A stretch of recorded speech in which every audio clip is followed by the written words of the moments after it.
Sir, ako lang po mag-isa po. Opo. Opo. Okay, sir. Let us pray. In the name of the Father, the Son, the Holy Spirit. Amen. Lord, salamat po sa araw na 'to na na ginawa niyo para mag-meet na naman kami virtually. Sana po ay bigyan niyo kami ng wisdom to understand yung mga presenters ngayong araw na 'to. Salamat po for keeping us safe and for keeping us healthy. Yun lang po. In the name of the Father, the Son, the Holy Spirit. Amen.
Thank you, sir.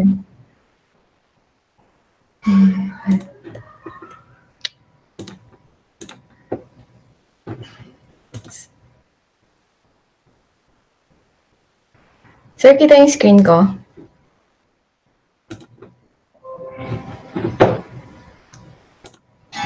Rinig po ako, sir. Ay, rinig po yung video, sir.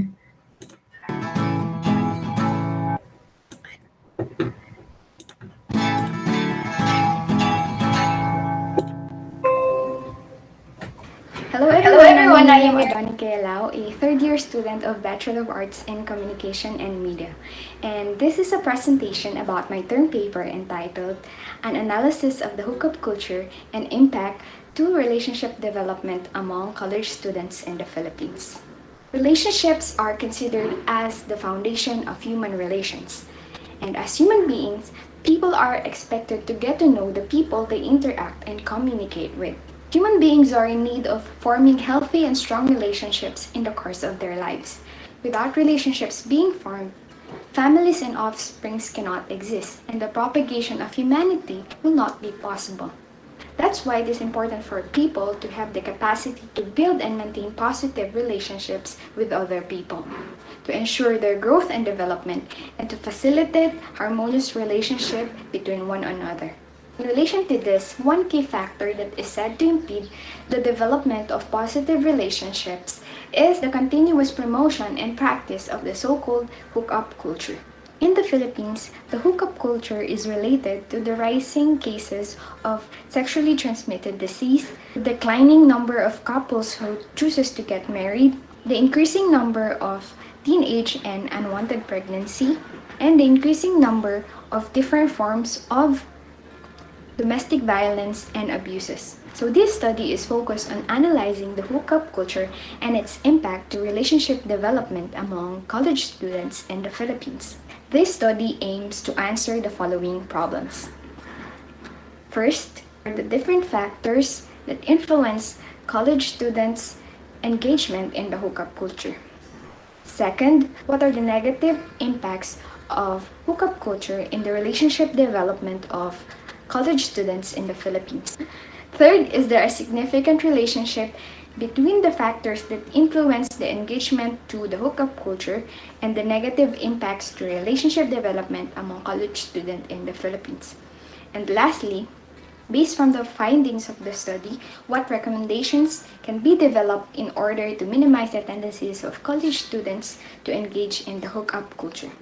The study will be based on the null hypothesis that there is no significant relationship between the different factors that influence engagement hookup culture and its negative effects to relationship development among college students. The study utilized the descriptive method of research. Research instruments used are numerous supporting data obtained from various related literatures and studies. The data collection method was done by thorough searching of different materials and resources which can be used in providing supplemental information needed for the study. The analysis of data included a literature survey method which provides a synthesis of different scholarly materials and resources. The study found out that the different factors that influence the engagement to hookup culture are: first is physical gratification. Second is the fulfillment of emotional needs, wherein a person search for someone who will be able to fulfill their emotional needs, which is mostly characterized by sadness, loneliness, and anxiousness. Third is boredom and passing time, and the last one is stress reliever. Study found out that the negative impacts of hookup culture to relationship development include unable to engage in long-term commitment.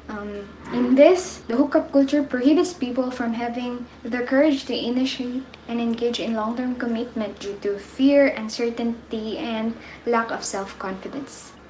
The poor view of the significance of healthy relationships. And third is the constant feeling of negative emotions. These are feelings of sadness, loneliness, lack of contentment, and satisfaction. In terms of the presence and the prevalence of the different factors influencing the engagement to the hookup cultures and its negative impacts, it showed that there were no significant relationship, and also it was added that it has shown no significance in the demographic profiles such as gender and age. These are the conclusions of the study. First, some of the most common factors that are most likely to influence higher engagement of college students to hookup cultures are related to the fulfillment of their emotional desires and urges. Second, further and continuous engagement to hookup culture or practices can only cause problems in the future, particularly on how people view and maintain their respective relationships. And third, there is no significance between the different factors that influence the engagement to hookup culture and its negative impact to relationship development among college students.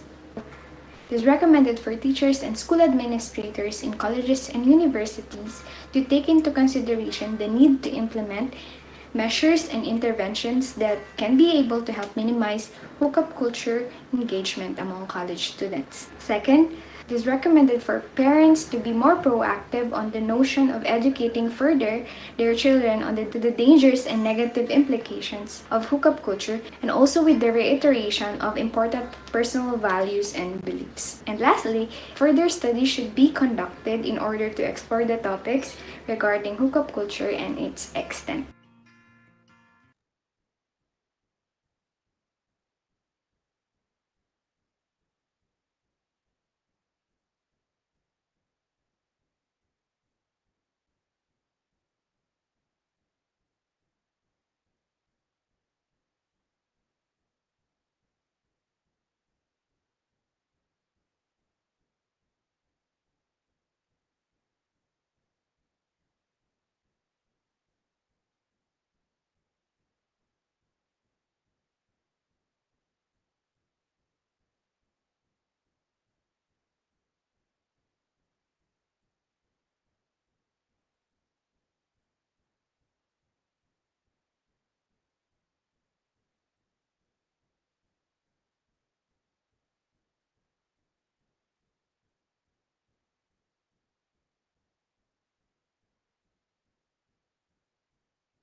Hmm. Sir, the study, I had a problem with that, sir, kasi ang ginawa ko po, I did not I did not interview a first-hand people that are really involved in the hookup culture, but I did a literature survey method in my data gathering po.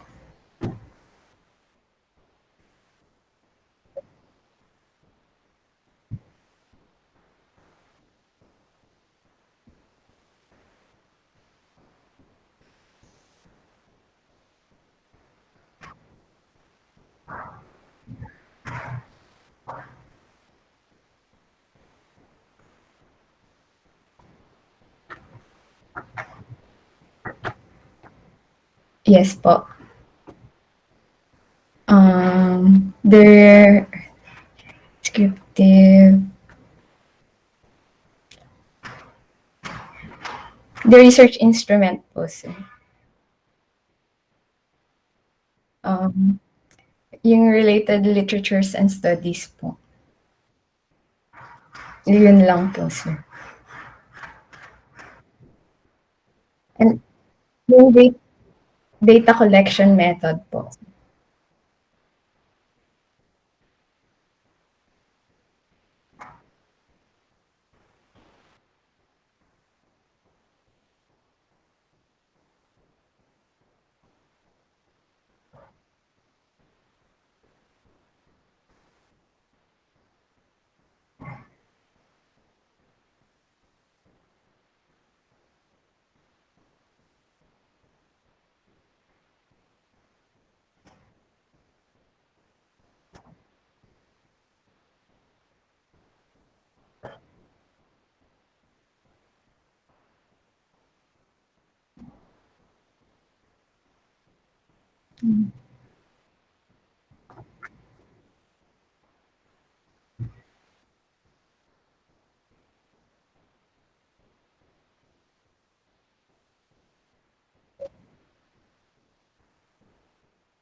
Okay, sir.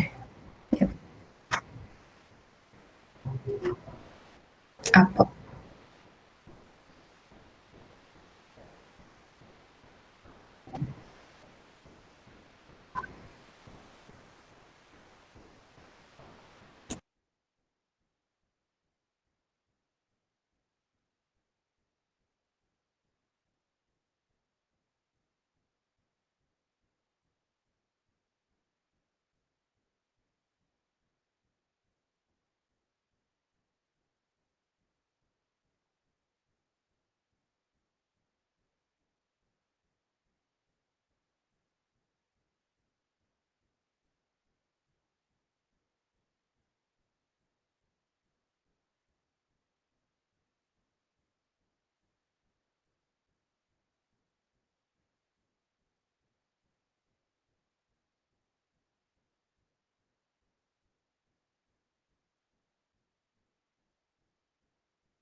From the literatures and studies po kasi, I found out that the hookup culture is very prevalent among it happens before college and mostly during the first semester of college, and it also found out that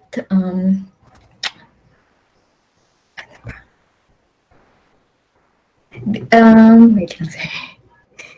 This hookup partners can be friends, acquaintances, strangers, ex-boyfriends and girlfriends, and others. So, sir, ano po ulit yung question? Yung analysis ko po, sir.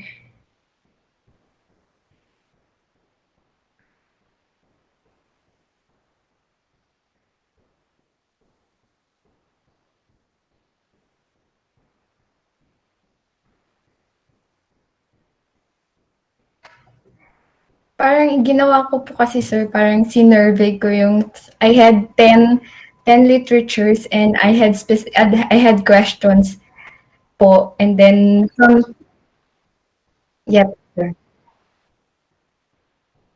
Opo, sir.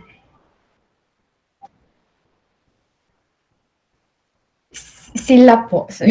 Yung nasa ano, yung mga studies po, sir.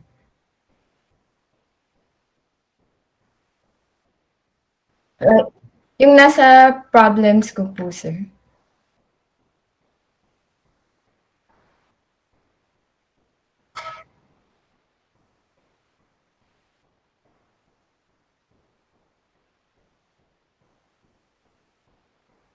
Yes po.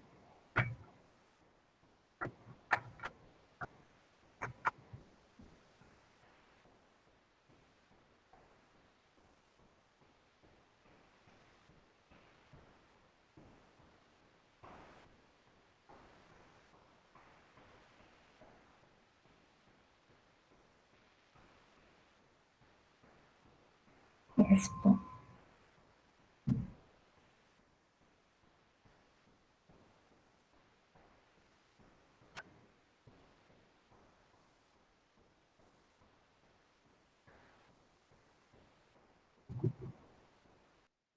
Yes, sir.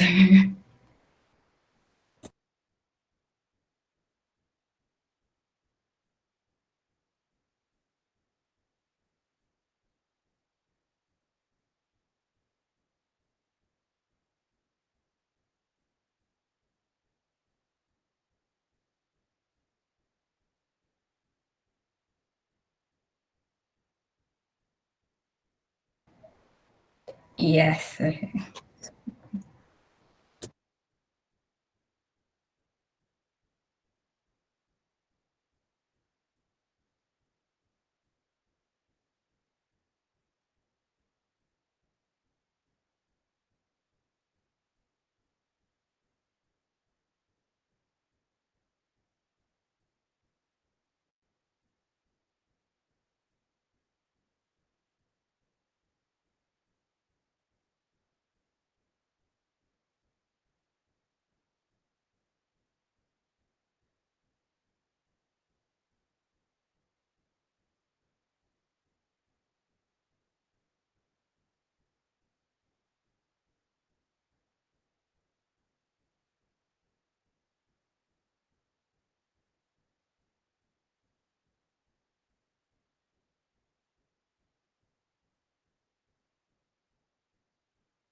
Mm, mm, what I said there, sir, yung conclusion ko is yung factors walang significant relationships to the negative impact po.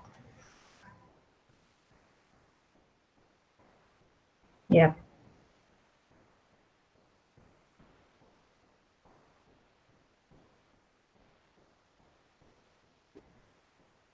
Yes po, sir.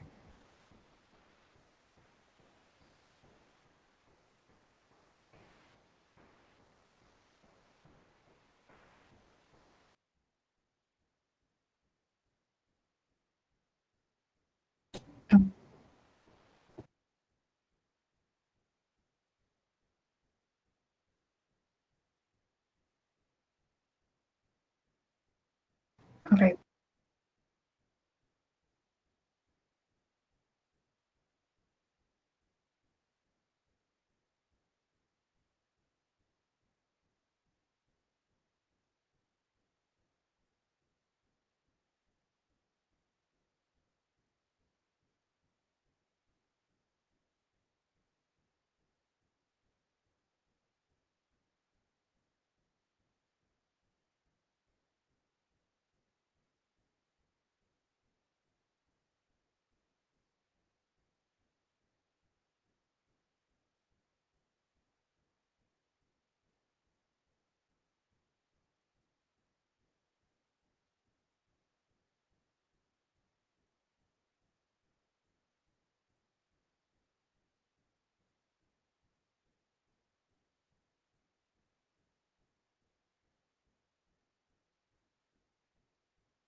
Um, Sir, ano po yung ulit yung question po? Is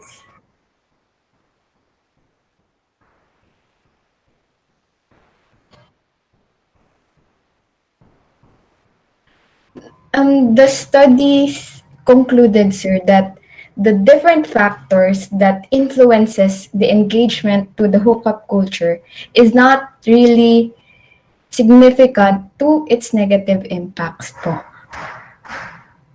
The negative impact to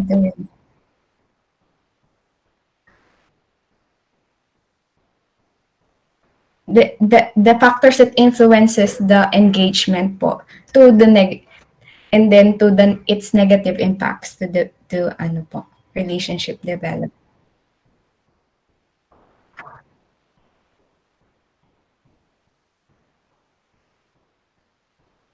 There's There is no significant relationship between the different factors that influence engagement to hookup culture and its negative impact to relationship development.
I'm sorry, sir. I cannot understand at the moment. Yes.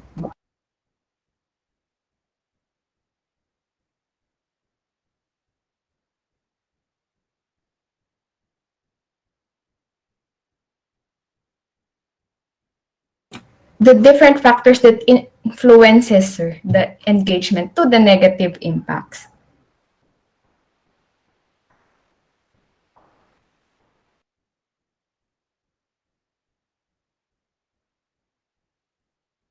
The factors are not negative per se, sir. Parang yung what causes it lang.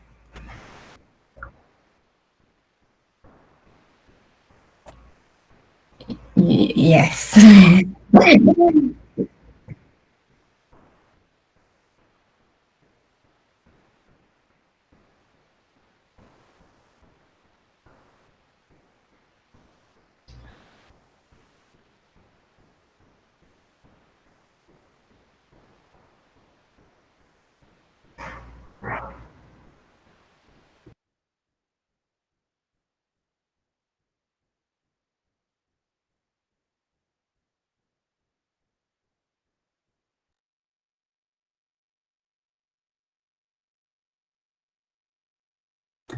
There is no significant relationship between the different factors that influence engagement hookup culture and its negative impacts to relationship development.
Honestly, sir, I don't know how to answer that.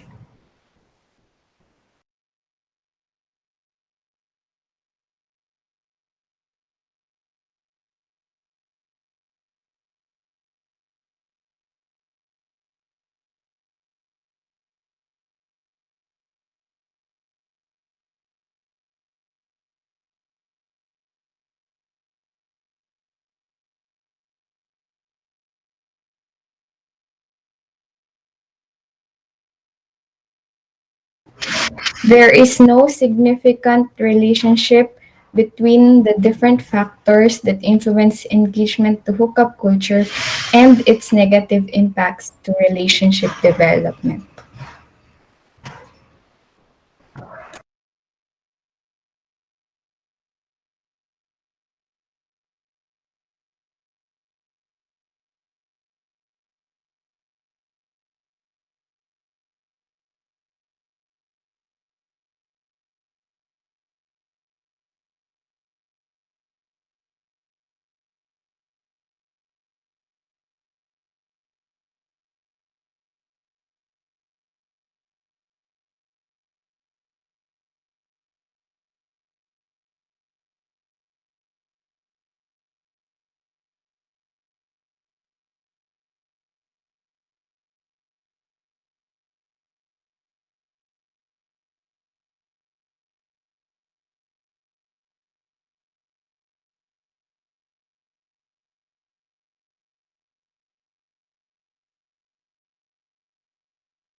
No, not negative factors, parang physical gratification, fulfillment of needs po, ganun po.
Meron, sir. Yung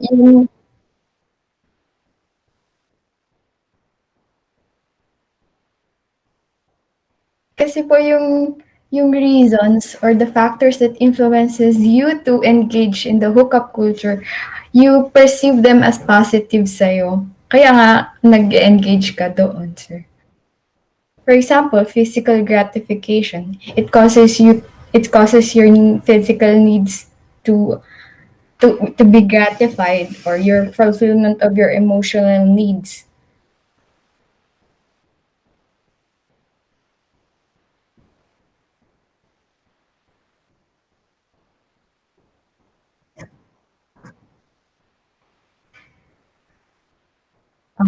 No, sir. No, sir. Yep.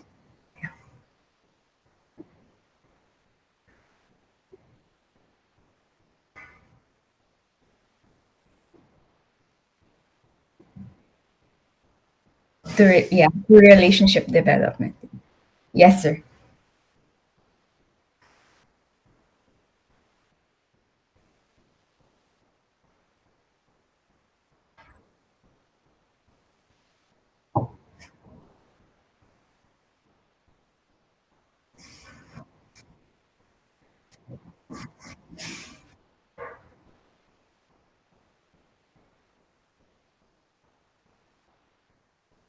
Facto.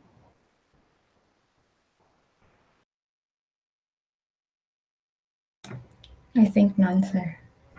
I think there's none.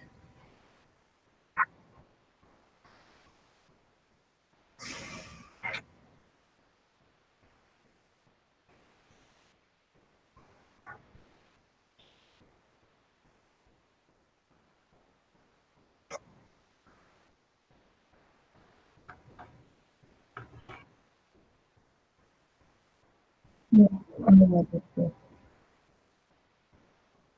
Yep. Yes, sir. Opo, sir.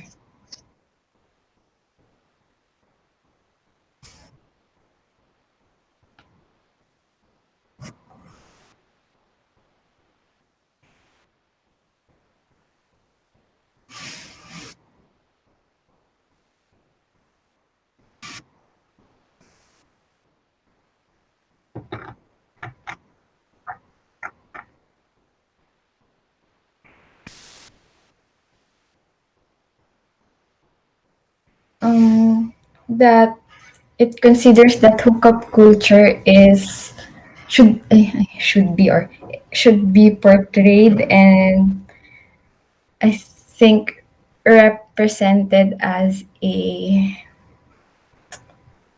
careless or a shameful act, and that it it does not have a positive impact to developing and maintaining relationships po.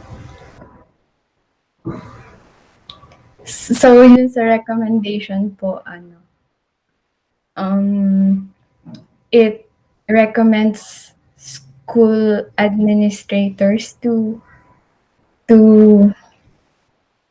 tawag doon, to to take actions po in preventing that, maybe in discouraging the students to engage in the hookup culture, or for parents po to be more proactive in educating their children of the negative impacts of hookup culture.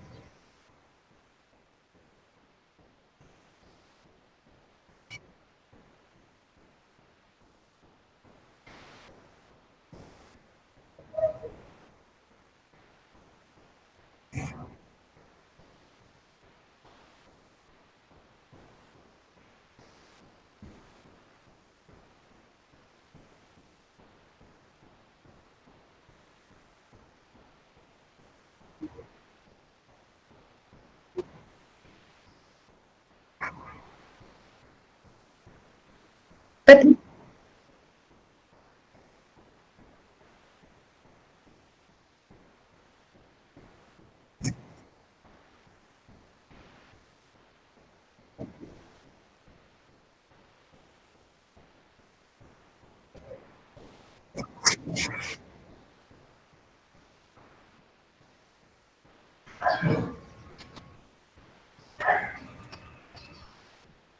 yes, sir.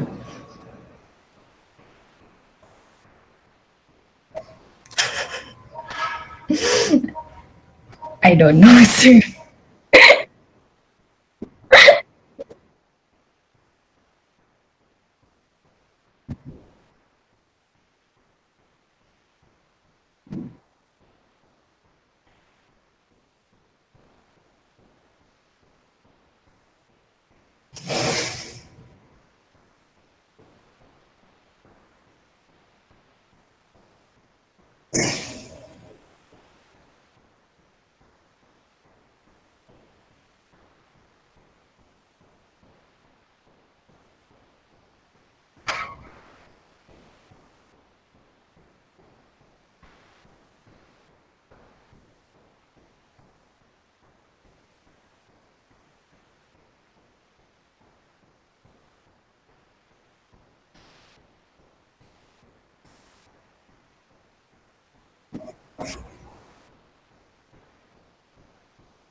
Yes, sir.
Okay, sir. Yes, sir.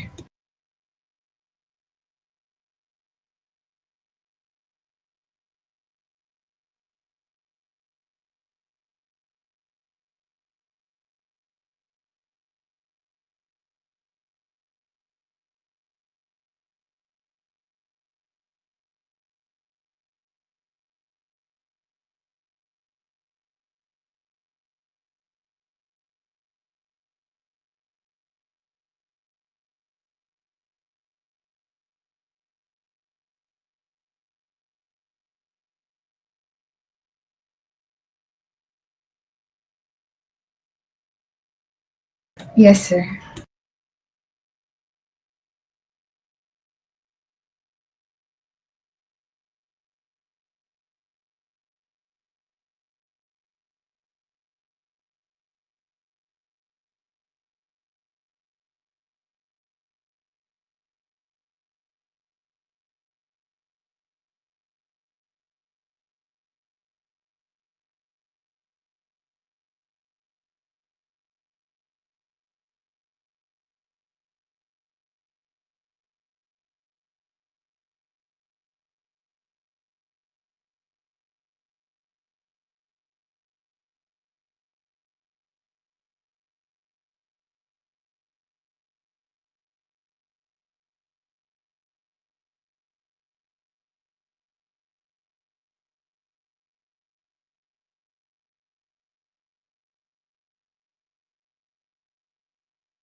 Hello, sir?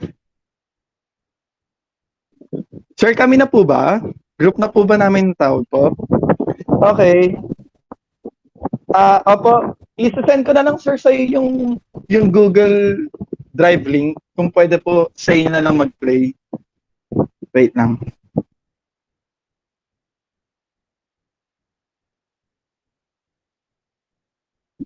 Feeling ko po kasi baka mas mabilis po internet niyo.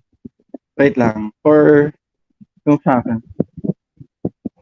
Opo, try nyo nga po i-play sir. Kung ayos siya, kung tuloy-tuloy. Kasi kung magloloko-loko siya, mag-share screen na lang ako. Yung ano po, pasensya ka na, God bless group po. nakalagay yan.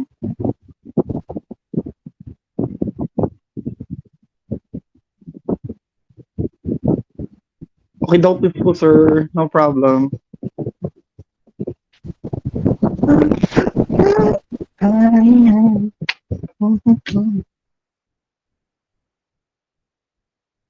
Ayan po yan, sir. Yan yan. Hey, let's go. Opo, play nyo na lang po, sir.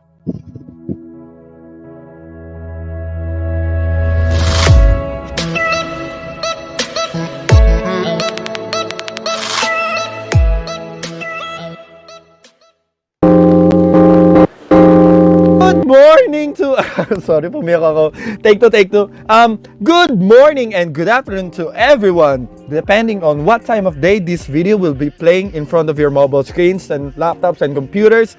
And good afternoon to our professor as well, Sir Nalam. Good afternoon, Sir Nalam, and to our lovely panelists that will be joining us here today to listen and to give critique to our study as well. So I pray and I hope that you'll go easy on us. I hope it will do great. It will go well. And before everything else as well, I just want to introduce myself first. So my name is of course Lord Miguel P. Cortez, and I am the leader of our group named Pasensya Ka Na, God Bless. And I'm accompanied here today by my other group mates, which I will be mentioning later on when I start explaining our study. And I just want to share a little bit of something. It's that if in case nobody has told you today, I just want to tell you that I'm really proud of you. That I'm really proud of us for being so strong, for waking up every day to start doing our modules, for preparing for our exams, answering our exams, for battling our own demons, for being such a really strong person. And that I believe in you, and I believe in us. And that there's always this saying that really struck me, and it's that there won't be a sun shining on us right now if there won't be a little rain. Because let's face it, now it's not been really easy for us, but someday it will all be better. It's gonna be better, and that no feeling is final. That we gotta take the bad with the good. That eventually, someday we'll look back on ourselves and we're gonna give ourselves a pat on the back for doing a great job and for overcoming all those difficulties in life. And that's it. I'm sorry for being a little sentimental there, but I just want to share a little bit of positivity to you guys before we go on to our study. So, no more distractions. Let's move on to our study. So our study is I just want to say I'm sorry for taking a little bit of your time there, but our study is called Sana All Hindi Toxic. Did you get the pun there? I applied the social norms in our culture, which is the term Sana All, in our title, and I hope it's kind of witty, I guess. Okay. It's a qualitative study of the toxic Filipino culture. Oh my God, laway ko. To the toxic Filipino culture, discouraged insubordination towards the elderly, and its stand on morality. And it's created, accompanied by my group members, none other than Mr. J. Vincent Arnesto Azanza, Mr. Francis Del Chua, Miss Jenna May Costa, Mr. Gerald Josh Razon, and last but not the least, me, Cortez Lord Miguel P. Yes. Nice. So what is the abstract of our study? About san ba to, diba? This study aims to ascertain the root causes and effects of toxic Filipino traits and how such traits specifically influence how Filipinos treat themselves, how they interact socially in the community, and how it ultimately changes how the life of such individuals are shaped. The group will focus on the familial and societal aspect, on how both interact with each other, nabubulo na, and how each affects and encourages a certain behavior for individuals, the conclusion of which will determine the stand of the supposedly toxic Filipino culture on morality, depending on the after effects of its practice. So that's it. Sana na-gets nyo, no? Basta magdi-deal to sa mga toxic family traits nga. And our keywords are toxic, family, elderly, Gen Z, let's go, and millennials, behavior, and morality. So, our next slides, Jenna May and my other group members will take the floor. So, Jenna May, take it away. Introduction Throughout the years and past generations, our parents, society, and even the Bible tells us that we should always respect our parents and the elders. We are told that we should obey them because they are more experienced in life than we children are. As their child, we are supposed to do whatever they think is beneficial to their way, which also makes them toxic to the younger generations. In cases like this, we wouldn't be allowed to speak whenever we choose to share our own views. They think they are always right because they are older than we are. They thought talking back was a way for us to be pleasing to them. Younger generation, mostly Generation Z, are experiencing this kind of toxicity in their families because elders believe that younger generation do not have the right to speak back to them. Because of that, we conduct the data that could help us to understand how they cope up with having a toxic family member. Does it affect their behavior towards people? Do they think that talking back to the elders is immoral and wrong? In addition, if they think that being surrounded by many family members would also be the reason to have a complicated toxic family. The purpose of our research is to consider the thoughts and feelings of younger generation about their experiences, about how they should convey their thoughts about having toxic family members. This will help them raise the elders that there are times that they are not right, and we younger people can also still share our views and feelings by not believing that we are good and respectful. In addition to this, we can also see the consequences of having toxic traits of the elderlies in the younger generation's action. Methods. With the recent COVID-19 outbreak, gathering for primary and secondary sources has been limited to conducting an online survey and browsing the internet web for references. A questionnaire survey was made through utilization of Google Forms and were spread to and answered by co-students, friends, and associates, all of who are under the same age bracket. This is conducted to gather information about the respondents, which consists of brief family background, the existence of toxic family culture in the household in which they experience such, and the behavior which they have manifested and displayed as an effect of experiencing the culture, and their views in morality relating to such incidences. The respondents are kept anonymous to remove any bias and keep the study objective. Online articles and journals that display studies, social comments, and opinions with regards to toxic family culture were also retrieved from the internet. The webpage contents of some of which are used as references to define the manifestations of toxic family traits, to discern among which frequents in households, and to determine which affects the mentality of those who experience such at different levels. The contents of some other web pages are used to determine the standard to judge the morality of an act and the results that such acts would produce. Our study decided to use research instruments of survey questionnaires, and we handed them out to mostly individuals consisting in the Generation Z. Generation Z. Since we found out in the course of our research, with the notion from the articles that we have read about toxic Filipino cultures, that these said toxic traits and cultures are present in most Filipino households up to this day. And the ones experiencing it firsthand are from the people included in the said generation, which are from Generation Z. These are the same people presenting this video to you right now.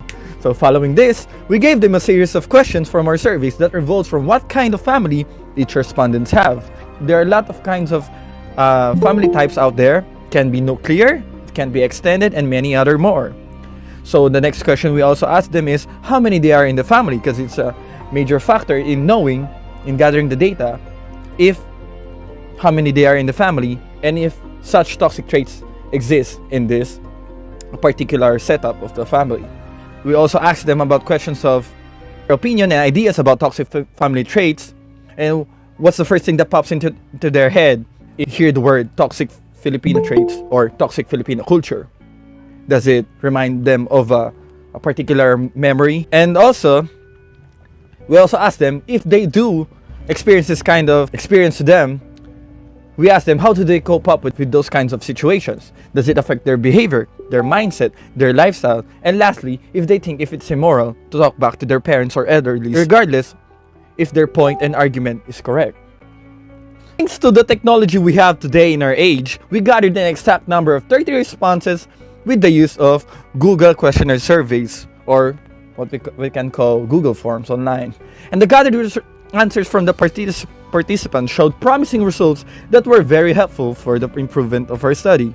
From the kinds of family they had, 18 of the respondents answered that they currently reside in a nuclear type of family household, meaning that it consists of a father, mother, and a child only.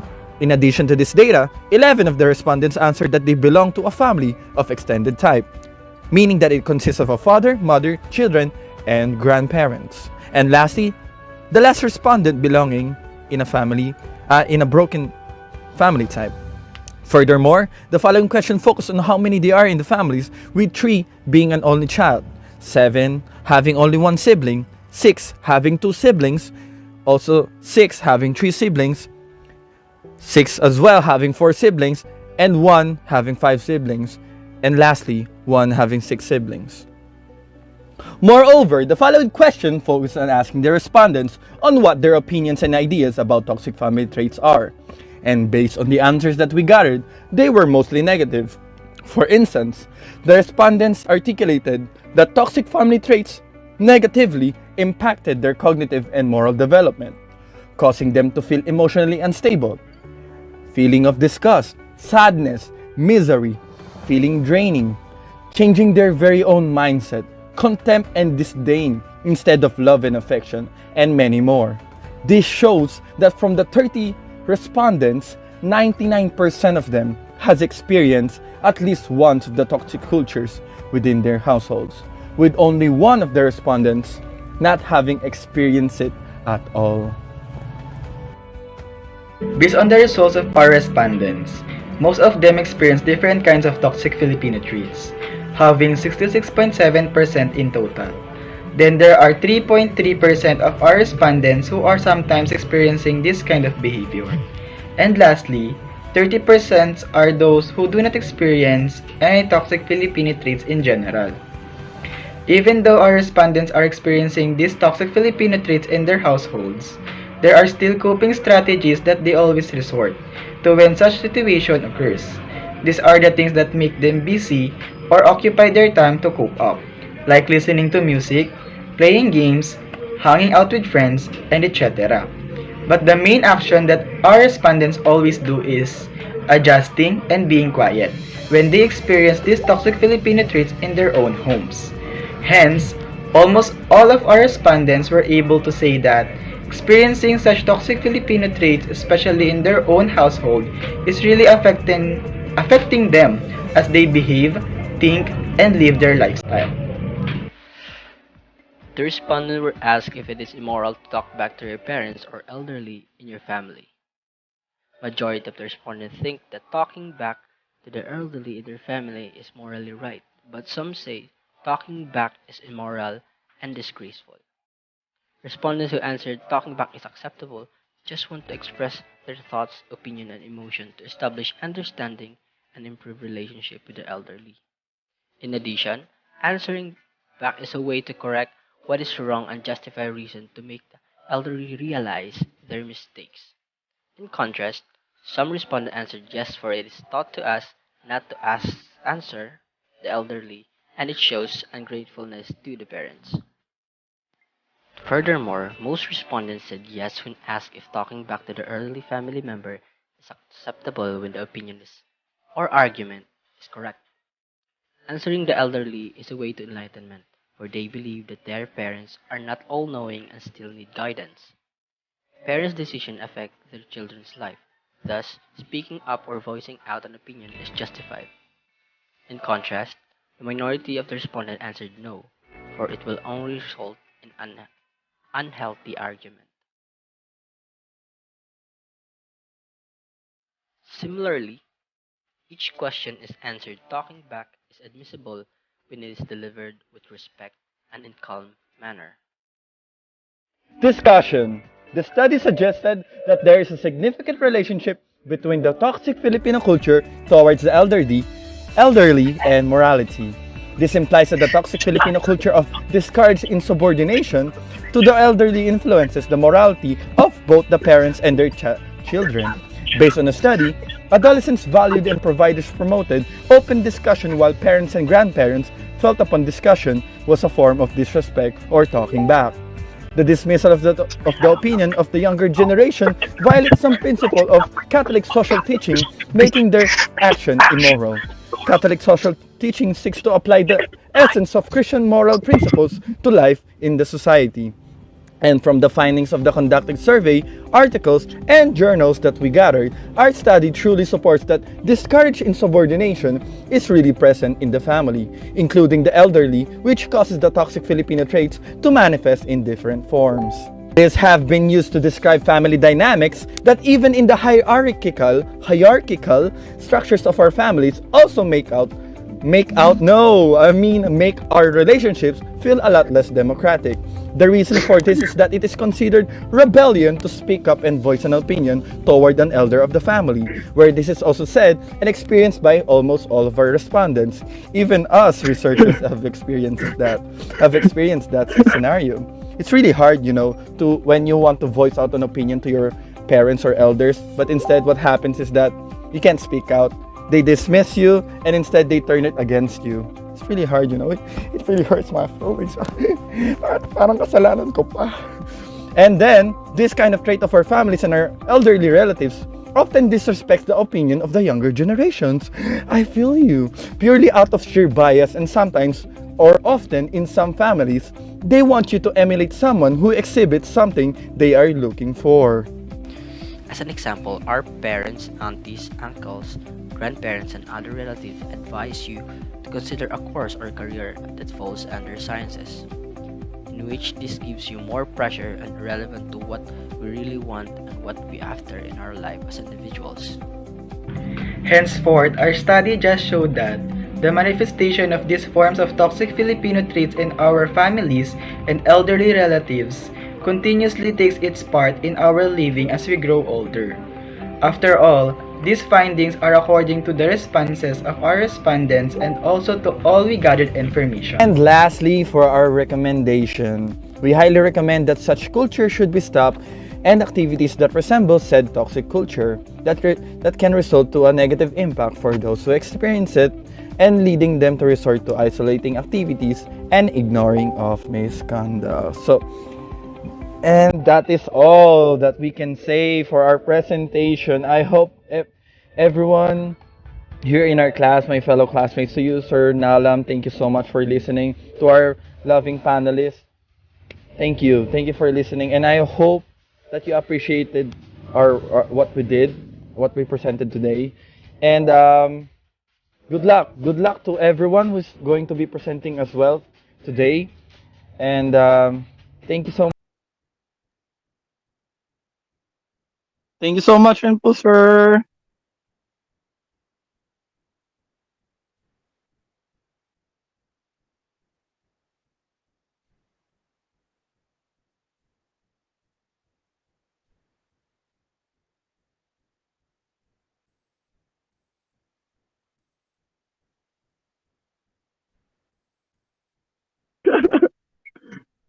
Oh, sige po, sir. Masyado pong nadala sa pag-edit eh. Parang Opo. Sige po. Noted. Kaya-kaya yun, sir.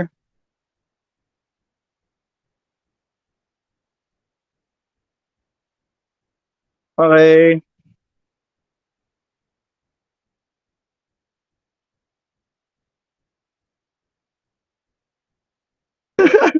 Okay po, sir.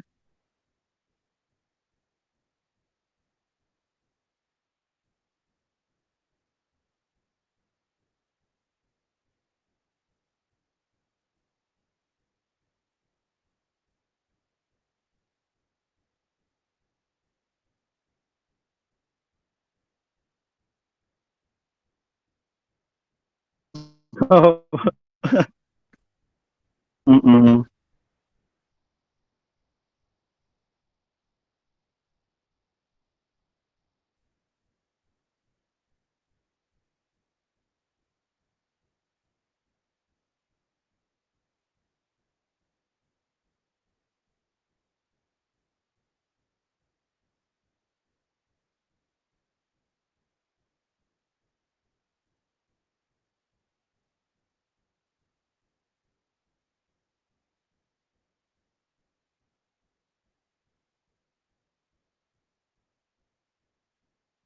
Opo, so hindi na sir, kasi iba po yung format na sinunod po namin sa paggawa ng paper po namin. So, hindi na po namin na-consider na.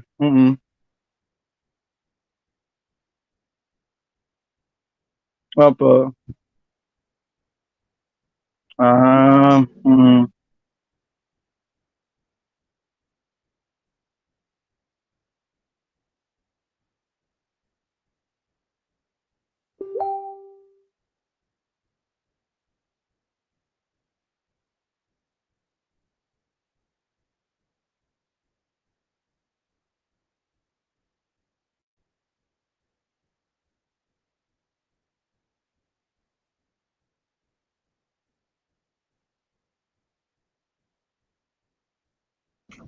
Ah, Sir, tulad nga po ng dun sa title namin, I think what we want to, kung ano kung man po yung gusto namin palabas is that discourage insubordination is a factor, or at least the whole thing that makes a change or changes the behavioral development of a teenager or those who are in the age bracket of our respondents.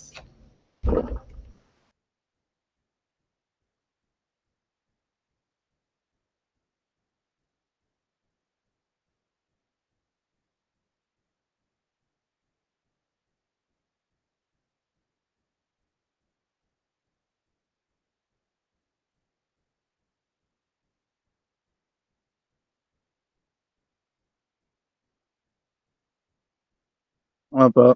Mm.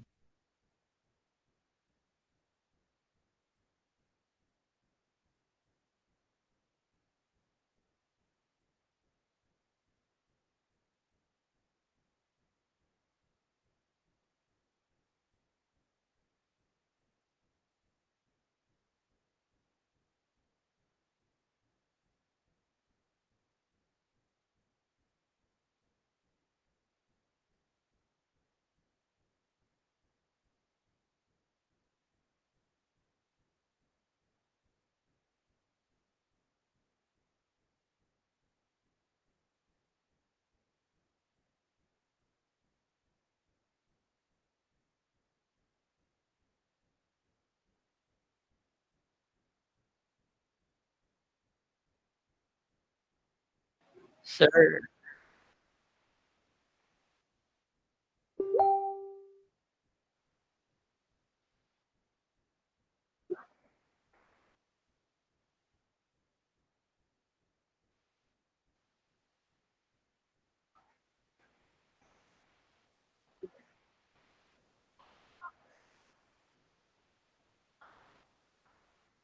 sir, it is moral kasi when talking back, kung yung purpose mo is to enlighten the person or your parents, tas yes, tas kasi may statement din na sa research paper, term paper namin na ano, alam naman nila na hindi sila all knowing, kaya kung tama or may point ka or reasonable Do'n yung lang po sila sinasabi mo, mag-speak out. you can Mm.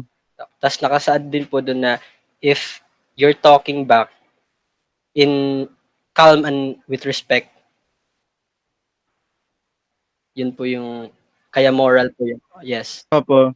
Marami rin po kasi sir nagbanggit dun sa study namin, dun sa mga respondents po namin, na alam naman nila yung sa part nila kung kunwari, 'di ba sa pag-talk back, nabanggit rin nila dun kasi may nabigay rin po kasi kaming question if it's immoral or immoral to talk back to your parents. And nabanggit nga nila na kapag alam nila na sila yung may mali and hindi na sila magto-talk back dun kasi nga alam na yun nga yung mali dun, immoral siya. To Tapos kung meron silang ipo-prove na point na alam nila na tama naman sa kanila, para lang malaman rin yung side nila kasi nga ang important ng communication 'di ba pag sa relationships. Na kahit alam natin na parents natin sila, which nga tinuro sa atin na sa culture natin in the Philippines na religious nga tayo, nga respectful tayo sa parents natin. So lumaki tayo na tinuturuan na tayo ng magulang natin na dapat hindi tayo sumasagot sa mga magulang natin. And which case, in those cases, yung mga respondents namin, alam nila yung moral values na yun. Yun nga lang, pero opo, mm. Mm.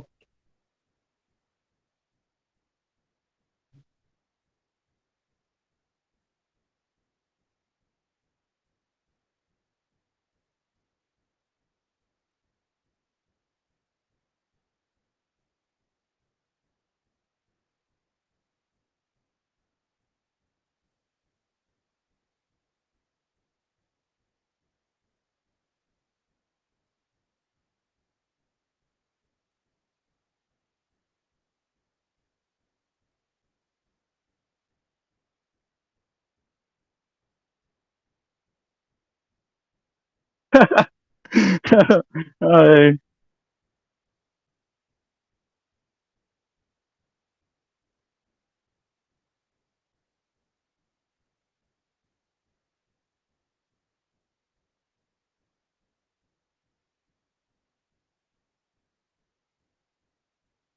wala naman nasaktan. Oo, wala naman na-hurt na ibang tao.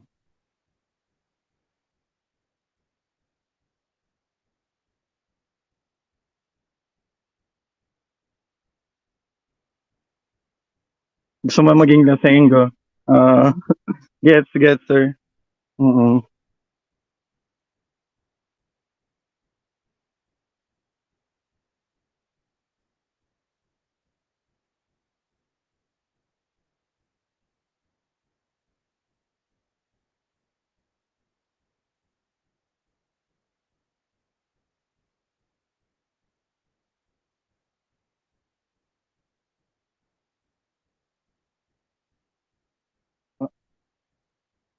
May sinaksak mo.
Opo. Mm.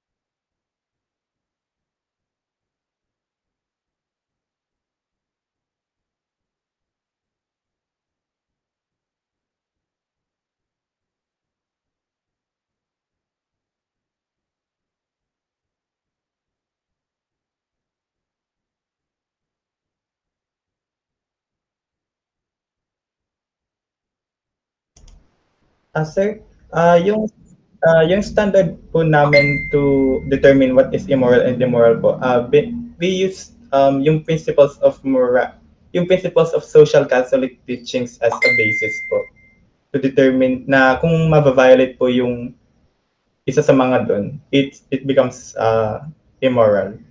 So, and there are other sources.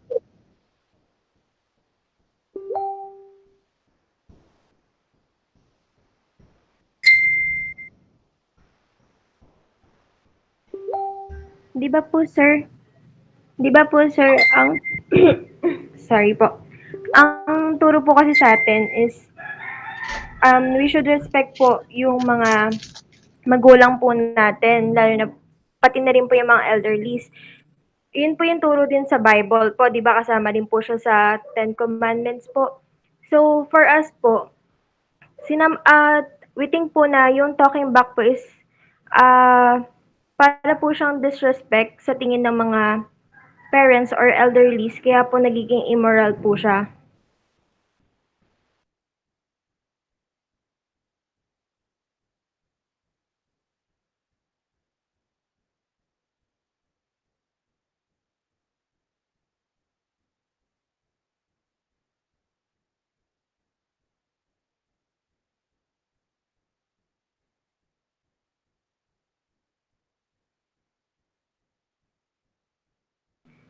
Kaya po kaya po dun po pumapasok yung toxic Filipino trait po. Kasi po hindi po kami naiintindihan ng mga magulang po namin na hindi po lahat ng nagta-talk back.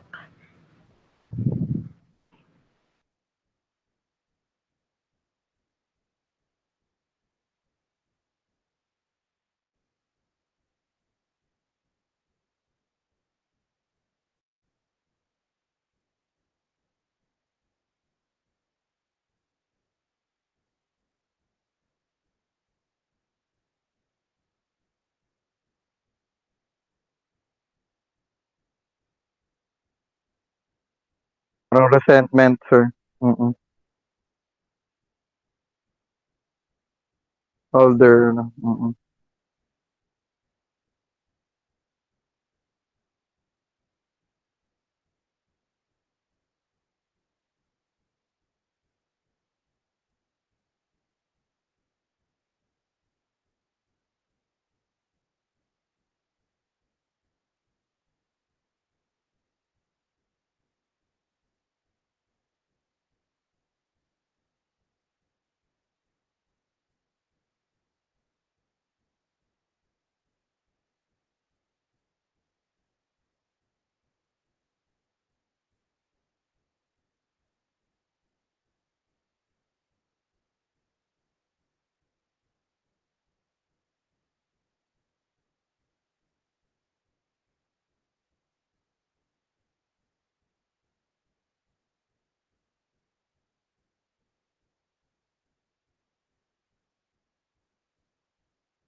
Sir, actually, ano po dun eh. 5 po dun yung pwedeng, ano, na nag-violate dun sa study po namin. Yung una-una na po dun yung sa principle of respect for human dignity. Sir, Sige, si Francis po. Ay, sige po, sir. I-additional na lang po yung sasabihin po ni Francis. sir, yung dinedetermine po namin na kung toxic ba talaga is hindi po yung pagto-talk back ng children sa elderly, kundi yung pagiging parang pine-prevent po ng elderly na mag-talk back ba ang children sa kanila if morally good naman yung intentions ng bata. So parang first Opo. So parang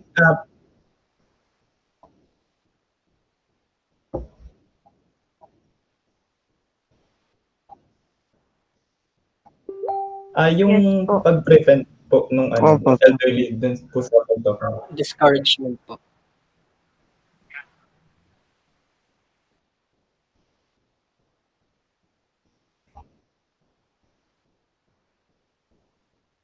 Yes po, sir. Pero before we can prove po na toxic po yung pagpe-prevent, we have to at least validate first kung morally right ba ang bata para magsalita.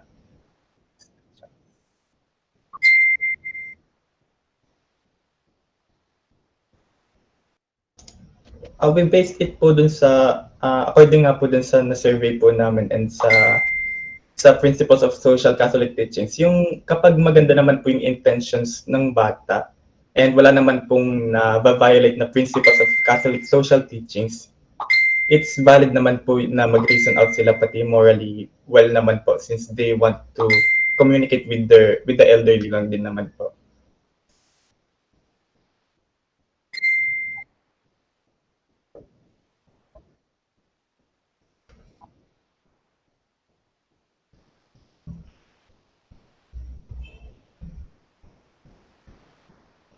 Na morally good naman po yung intentions nung bata po. Just the fact po na kung wala po siyang na-violate na principles po.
Yung Sir, claim can you po, repeat po the question?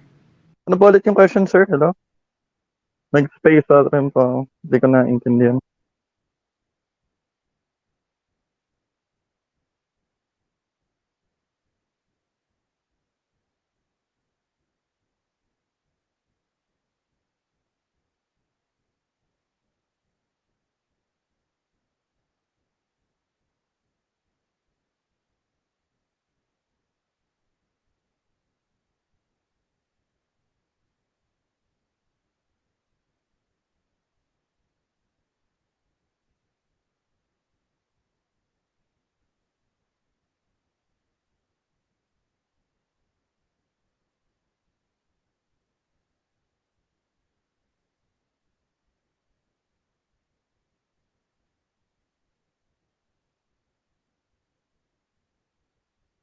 Pero yung sa ano po yata yun? Yung sa association. Kasi di ba po nabanggit dun sa principle of association. Na parang sabi dun, yeah, we cannot consider a person simply as an isolated individual, but as part of a rich tapestry of relationships, which is nga yung relationship ko sa parents ko. Kasi nga, di ba, family kami. Oo.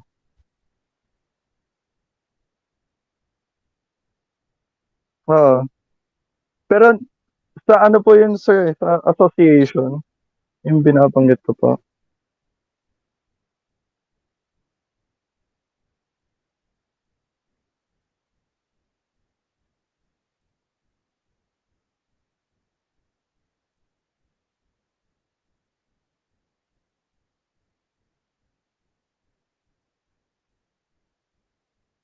Mm.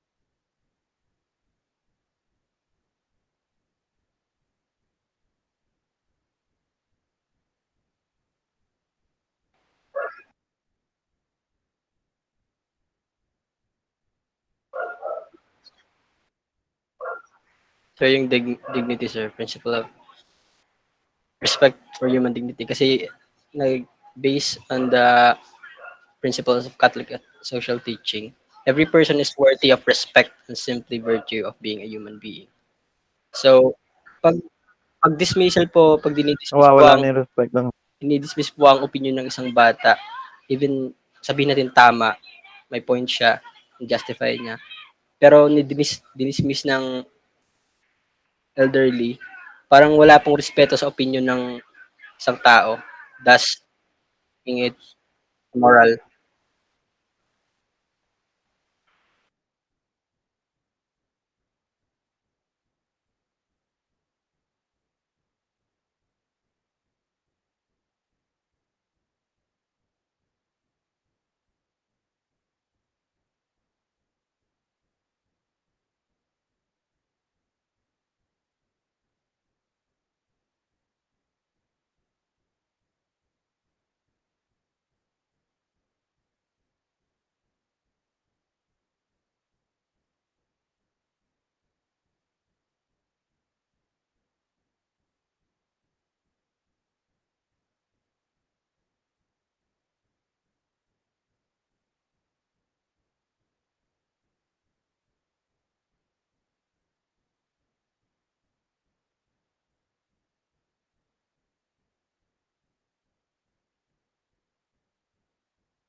ay, nakamute pala ako. Sir, pwede po siguro masabi po namin na isa rin siya dun sa mga limitations sa study namin since hindi namin na point out yung determinants ng morality sa paper namin.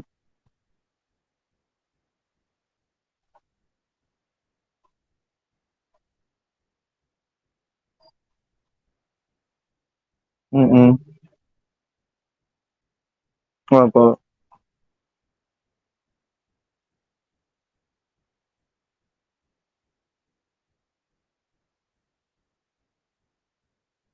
Hindi siya na-explore, na-expound.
Saka may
mm.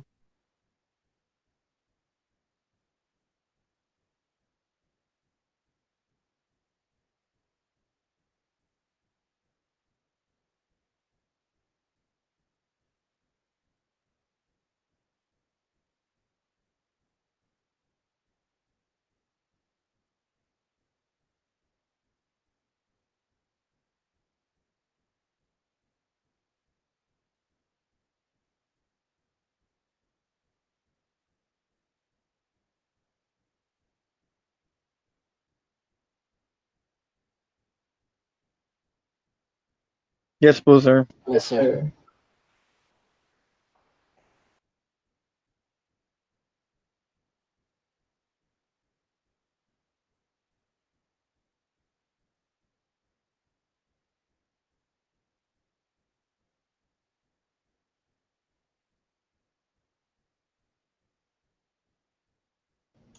Sir, sa ano po, makakakilala rin po namin ng mga students rin po. Tapos, from the age bracket rin po namin na mako-consider na part ng Generation Z po. Sir.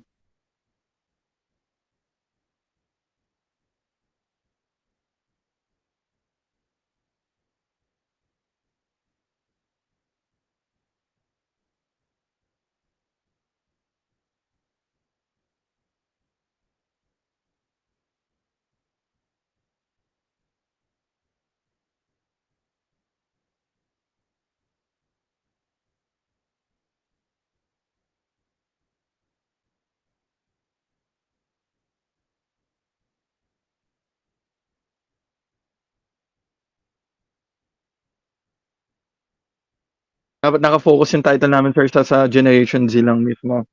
Para at least, okay. Mm-mm.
Sir, meron rin po sa ano, sa Visayas rin po. Sabi rin po nung isa namin kagrupo. Na-pass down niya rin to. May Visayas rin po siya. Tapos from Manila area rin yung mga iba. So halo-halo po talaga siya.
Sir.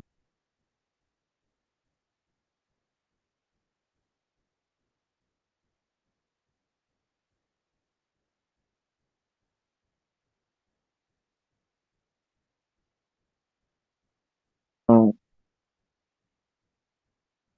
mm, Yes, sir. yes, sir. Gets po, gets.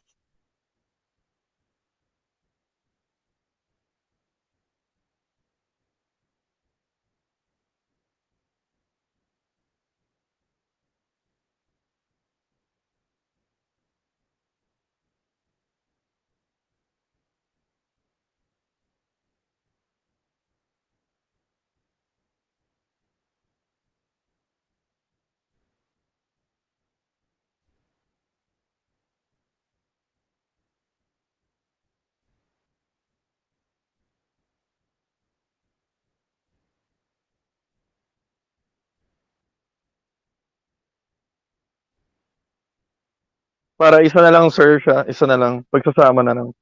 Okay.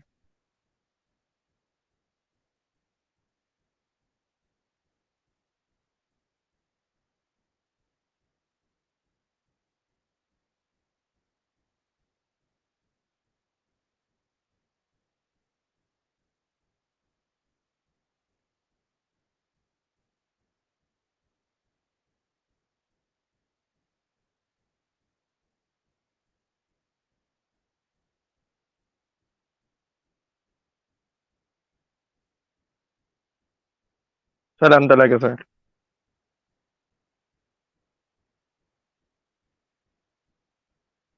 Okay. Sige.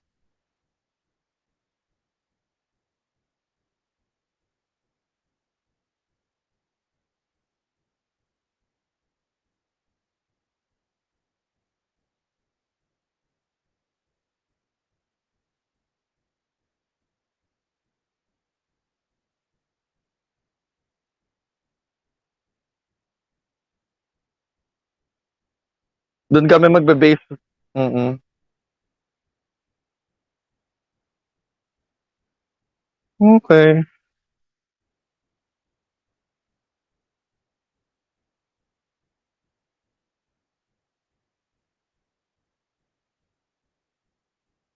Necessary ba, sir, na merong magiging sub-questions or if ever lang na if ever lang? Okay. Mm. Para straight to the point na lang rin, sir.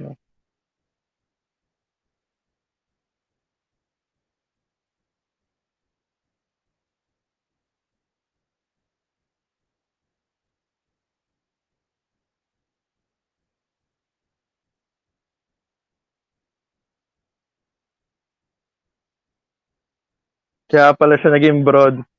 Oo. Kaya pala. Okay.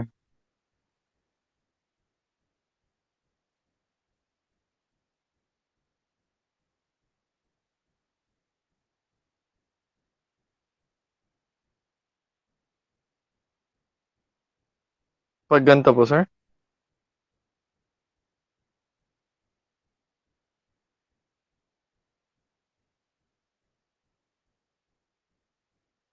Opo. Duly noted po, sir. Thank you so much po sa mga tips para mas maging better po.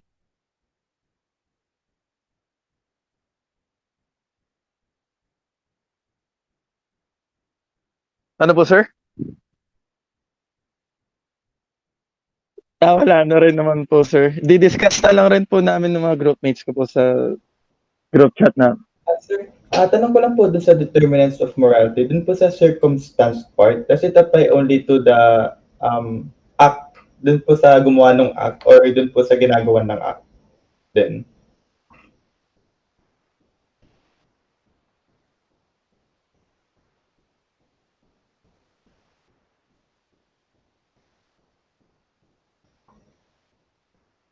Okay po, sir.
Opo. Yes, sir. Sir, ang brutal na example niyo, sir, pagpatay na. Umabat agad sa ano, nag-escalate na agad, sir.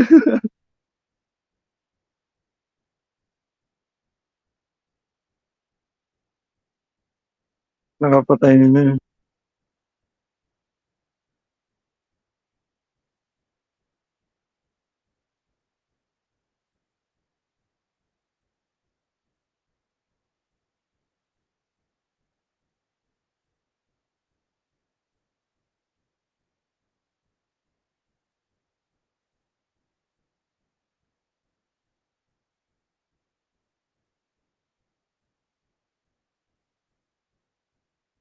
Sige po, sir. Mm. Edit na lang rin po. Okay.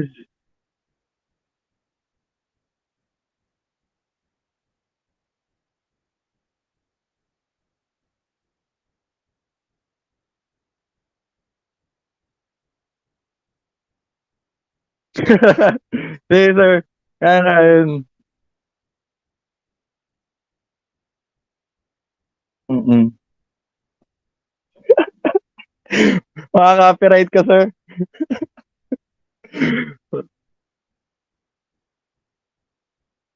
Yes, sir. Thank you so much. Mm. Pasensya ka na po, sir. God bless. Oo.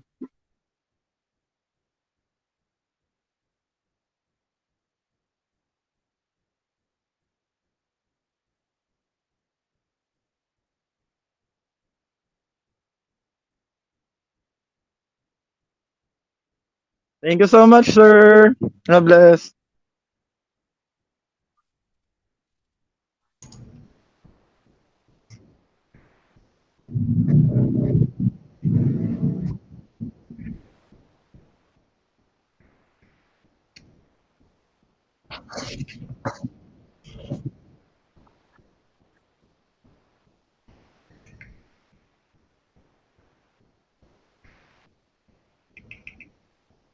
Sir, sir, pa-play na lang po nung video po. Nasa yung mismong title po namin yung file niyo. Yung project.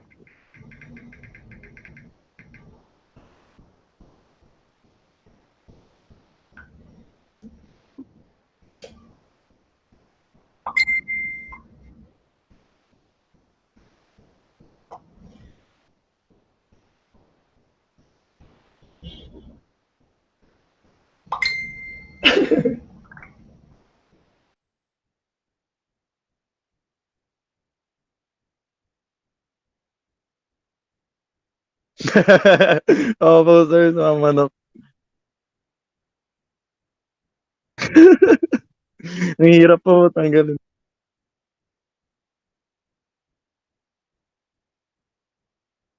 Yes, sir, yes. Apo, apo.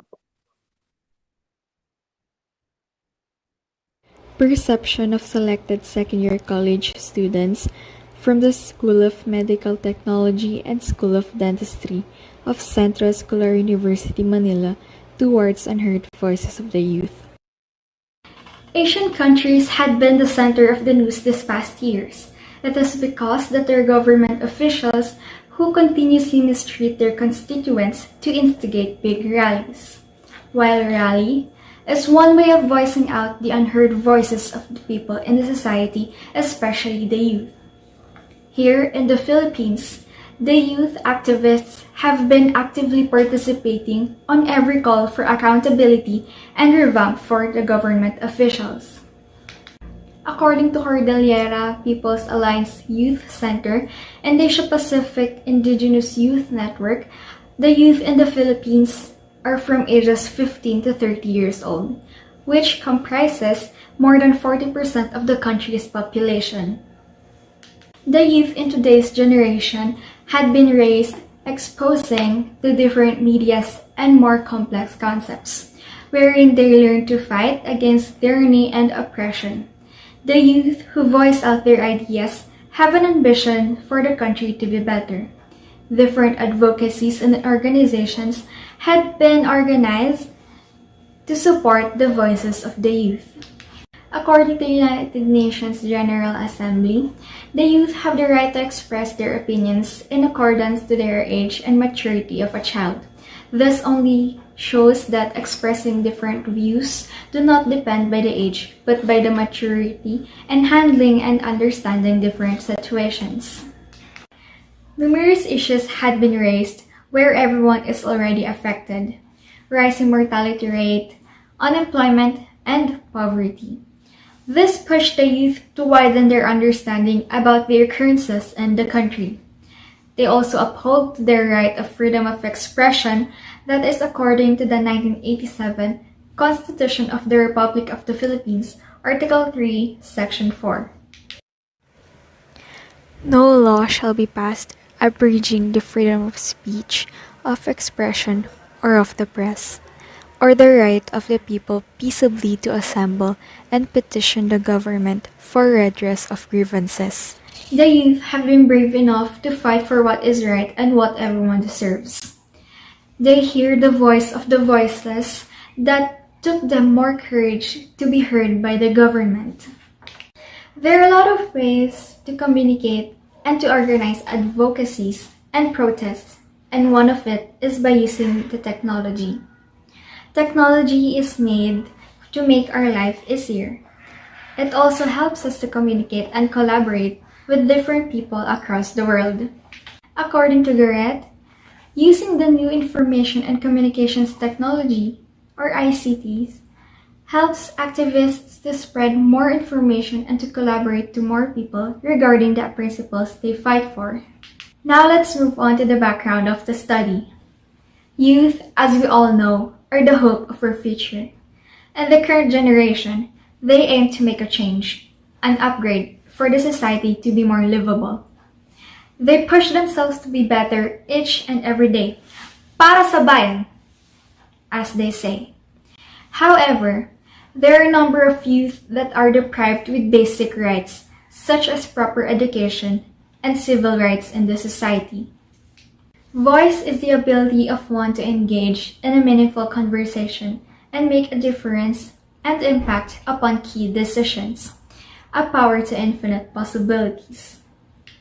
Injustice is rife in our society, the world even, and despite problems seeming many times bigger than a mere few youth can handle, let alone speak about, the power of our voices in the society that values freedom of speech is not only much appreciated, but can help make a difference in the issues that are important to you. So, where did development come from?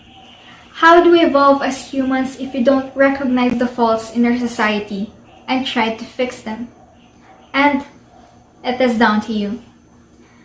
This young generation of free-minded and change-welcoming spirits to pave way to the generation to come, to make sure you have done all you can to fight battles so that your children and grandchildren don't have to suffer the same injustices. We believe in today's society, youth are capable, educated, and opinionated individuals who understand the importance of exercising their opinions. They are the new force behind change. Youth have the capability to give visibility to the marginalized groups by letting their voice be heard in changing the world together. Today, young people have changed the narrative through creating and founding non-profit organizations and getting involved in different projects that allow them to change their environment and take social action. Having a youth voice is important as it gives us real presence. In all of its history, the youth is dominant at this moment in terms of population. Consequently, they represent the largest source of energy that can contribute towards meaningful change by sheer number and volume. Their voice, thus, can be pivotal in focusing on the right things towards creating a sustainable future. I'm here to discuss to you the statement of the problem of our research. Number 1 is, what are the correlating effects of voicing out of youth to their social responsibility? Number 2, what does safe space for speech and opinions do to youth? Number 3, what are the different stimulus that the youth experience that affect their free speech? Ma'am, sir, these are the overview of questions that we want to address at the end. Next part of our research is the objectives. Objectives, as we know, are related and connected to the statement of the problem. So, the first objectives of this research is to know what are the correlating effects of voicing out of youth to their social responsibility. Number 2, to know if safe space for speech and opinions leads to a productive youth. Number 3, to know what are the different stimulus that affect the volume of voices of our today's youth. The next part of our research is the significance of the study. Ma'am, sir, me and my team wants to provide vast and factual knowledge for future readers. So, to our future researchers, the results of this study can help you to elaborate and expound other connecting topics that may trace and other complications to correlate. For our future educators, the result of this research study would be able to give you a wide perspective on how could you empower and educate our youth. For future generation, the result of this research will serve as an eye-opener for you to be more critical with regards to the irregularities in our society. Let's go to methodology. The researcher conducted a survey questionnaire as an instrument for data collection in qualitative approach.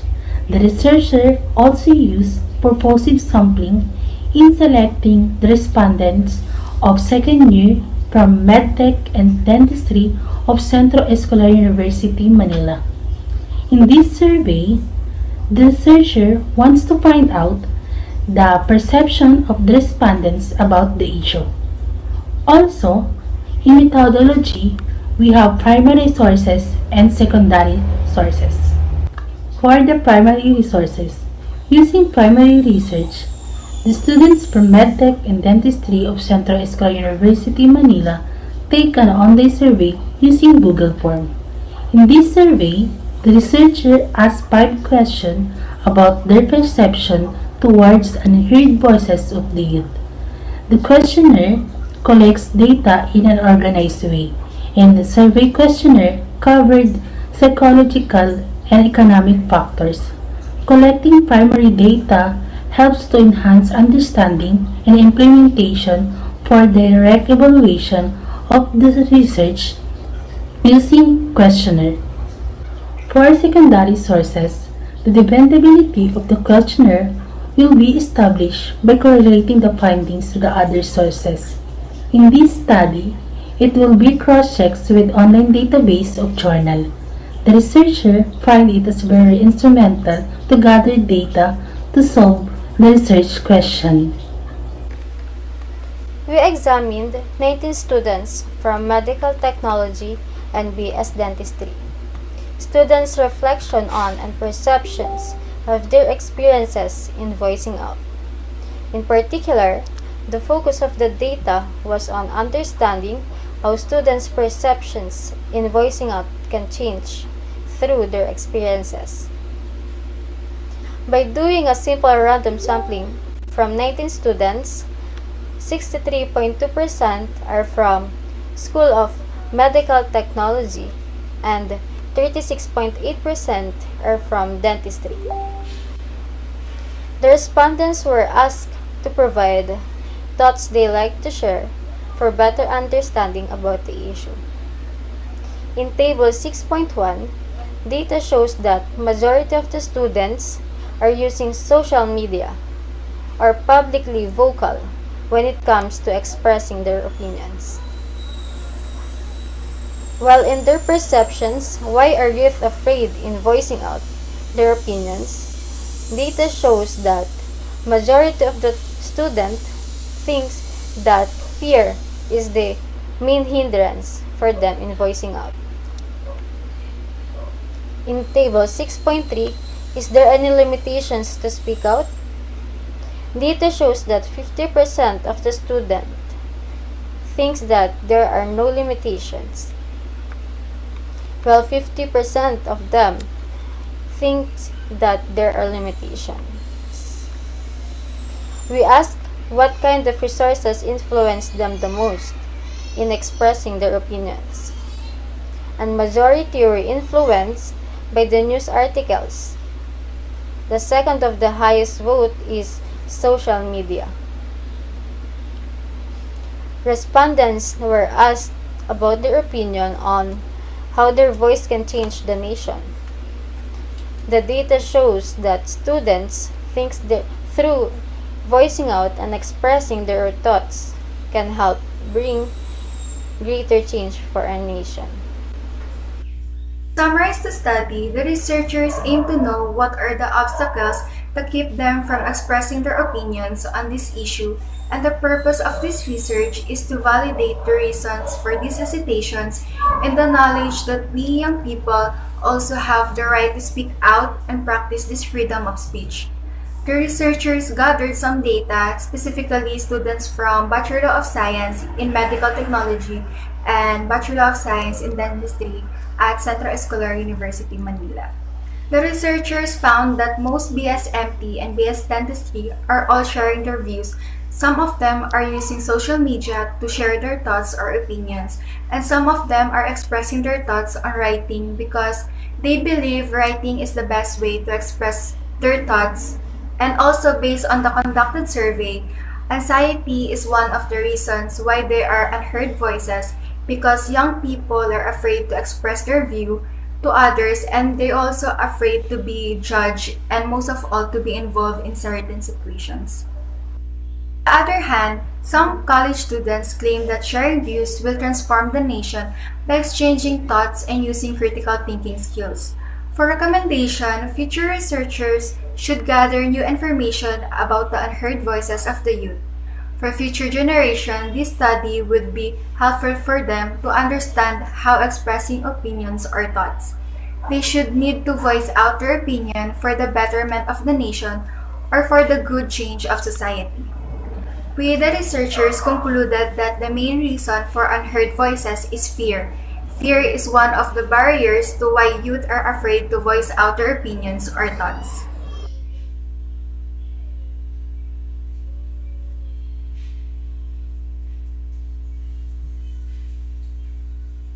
That's all, sir. Okay, thank you so much for the presentation of the group about the perceptions of selected secondary students from the School of MedTech and Dentistry of CU Manila towards unheard voices of youth. Okay. Again, I just want to know how many students are involved in this study as respondents. 19, sir. 19. Sir, 19 How students. many of them are medtech and how many of them are dentistry?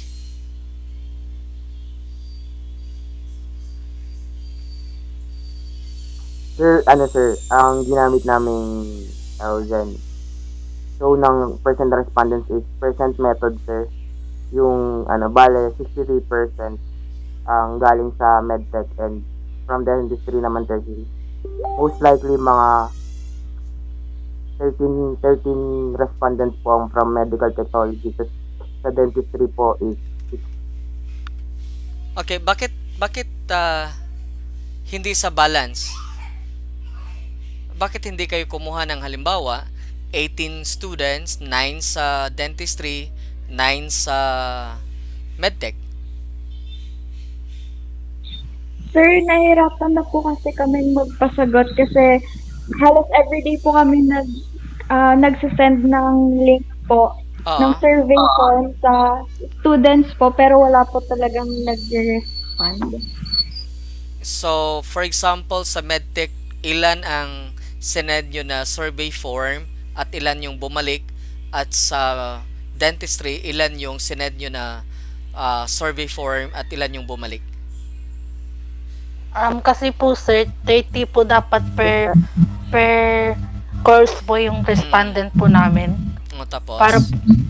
Pero po yung Yung lumabas lang po sa form namin na nag-respond po is 12 from medtech po, tapos 7 lang po from dentistry. Okay, pero your intention is to have a balanced number of Opo. respondents. Opo. Hindi nyo nakasalanan. So, ibig sabihin, you have given already your, shall we say, your take on better sampling, pero yung respondents ang hindi respond, no? Yes So, po, sir. it is still considered valid. It is still considered valid. It is still considered, shall we say, a kind of good representation because you have given already the opportunity. Okay? Na para bang lahat naman sila binigyan nyo ng tinapay para kumain, pero ilan lang ang kumain, yung iba hindi. Hindi nyo nakasalanan yun. Importante na provide nyo yung tinapay. Okay? So, walang problema dito sa sampling. Wala akong nakitang problema sa sampling.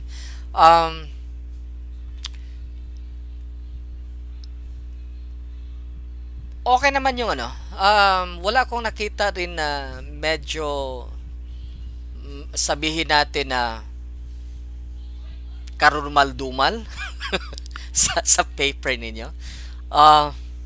Actually, it is a nice paper. It is the title itself. Okay? Kaya kung titingnan natin, yung isang paper, sa title mo sa makikita kung gaano ba ka ganda ang maging content niya. Kung makita mo sa title pa lang that it is so specific, okay? Asahan mo sa content nito is talagang tahing-tahi yung pag-discuss ng mga points, no? Very specific siya. Second, shall we say, second-year students, and not just from any school, but from CEU Manila, so specific siya, and not just any, shall we say, students in CEU Manila, but focusing on the medtech and dentistry. Okay? So, very specific ito. Tapos, may sampling naman na 30 bawat courses. So, masasabi natin na fair ang sampling nito, no? Properly represented. Okay. The so-called perception of unheard voices, yung pinakita nyo na the influence of their, shall we say, their perception is from TV and social media. Okay? So, kita mo na kaagad, saan ka ba makipag-communicate sa mga second-year students ng medtech at saka dentistry when it comes to gathering their, shall we say, ideas to form a certain voice for a certain issue that you want to tackle. Okay? So, pag ganyan, na makakatulong at ito, i-blast mo sa Facebook, i-blast mo sa YouTube, i-blast mo sa TV, no? 'Yun ang pwedeng gawin dito. Okay. In terms of unheard voices and also the perceptions coming from your primary and secondary sources as also instrumental in providing interpretation to the data that you have gathered from your respondents.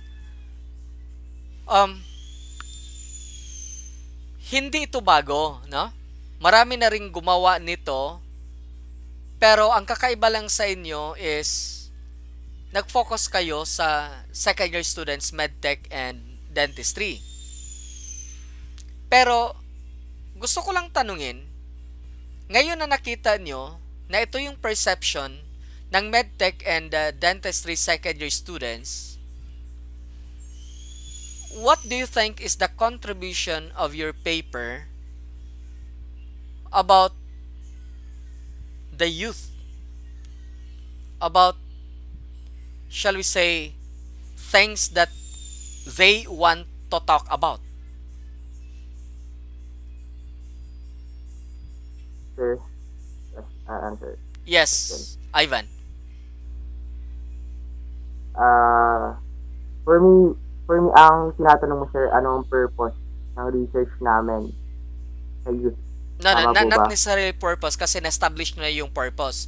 Ano yung contribution nyo para doon sa usapin ng unheard voices of youth? Since, sir, sa recent studies namin kasi, sir, according sa recent studies na nakapaloob din, sir, sa research namin, which is, quote, Kirti Jayakumar, sir, yung voice ng youth can be pivotal on focusing on the right things towards creating a sustainable future.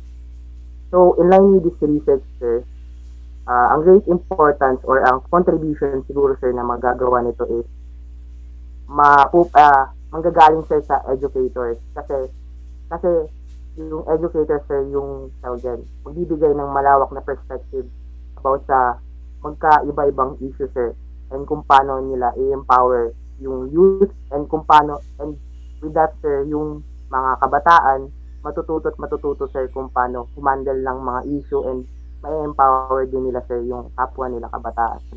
Okay, very good, no? Yun ang gusto kong marinig sa inyo, no? Dahil dito, parang you are actually empowering the youth, no? You empower the youth to voice the unheard voices, okay? You empower the second year students of CEU MedTech and Dentistry to not just keep in themselves what they want to say, but to have their voices heard, okay? And to do that must be the role of the educators themselves and also of the youth themselves. Okay? Dapat itong educators at saka mga youth mag-collaborate para magkaroon ng voice itong mga youth in any institution in the Philippines or in the world, no? Kasi halimbawa sa CEO, hindi lang basta yung mga professor ang nagsasalita at pakinggan, kundi pati rin kayo, no? At kukuha lang to pag nagkaroon ng collaboration yung mga professors, yung mga educators, at saka yung mga students, okay? Para magkaroon ng, shall we say, lugar ang mga students to voice out what they need to voice out.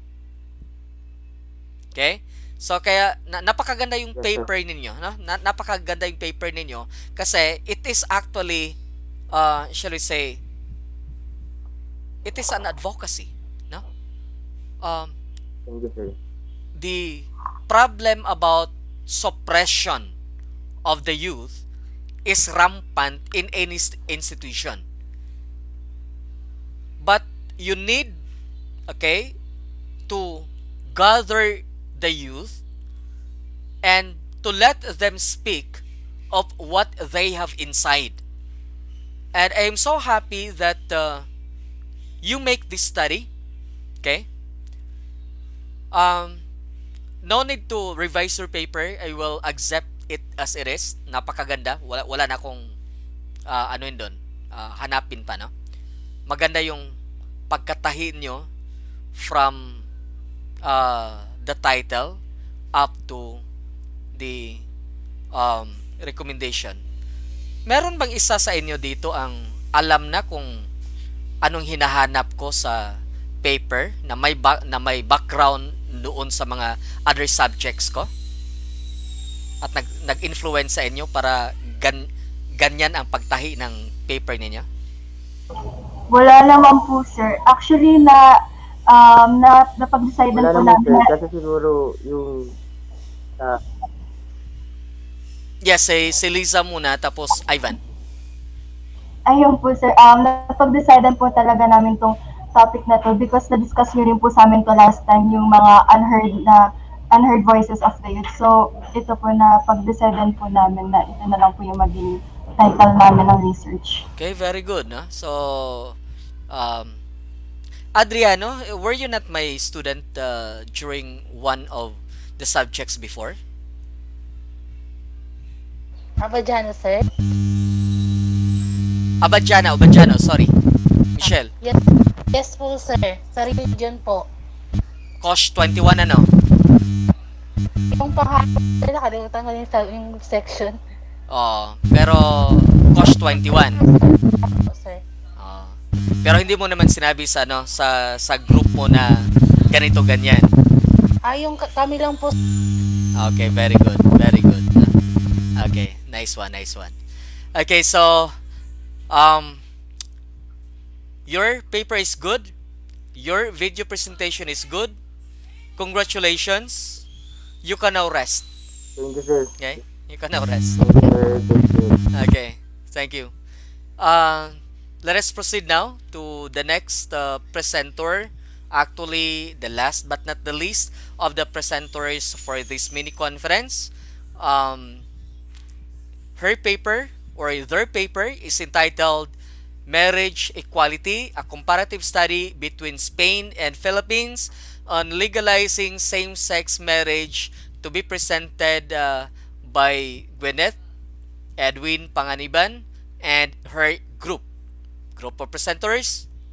Please welcome and good luck. The virtual floor is yours.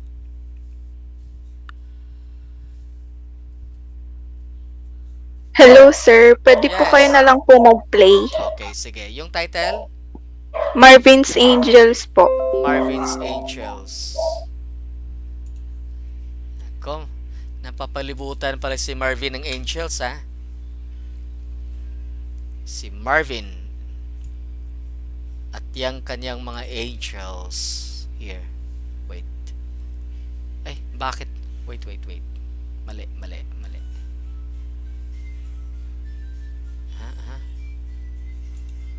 Dali. Bakit term paper ito? Dali. Marvin's Angels ito. Sir? Yes, Marvin? Yes, sir. Sorry, nasa banyo po ako. Sige, i-play ko na yung Marvin. Sige po, sir. Thank you po.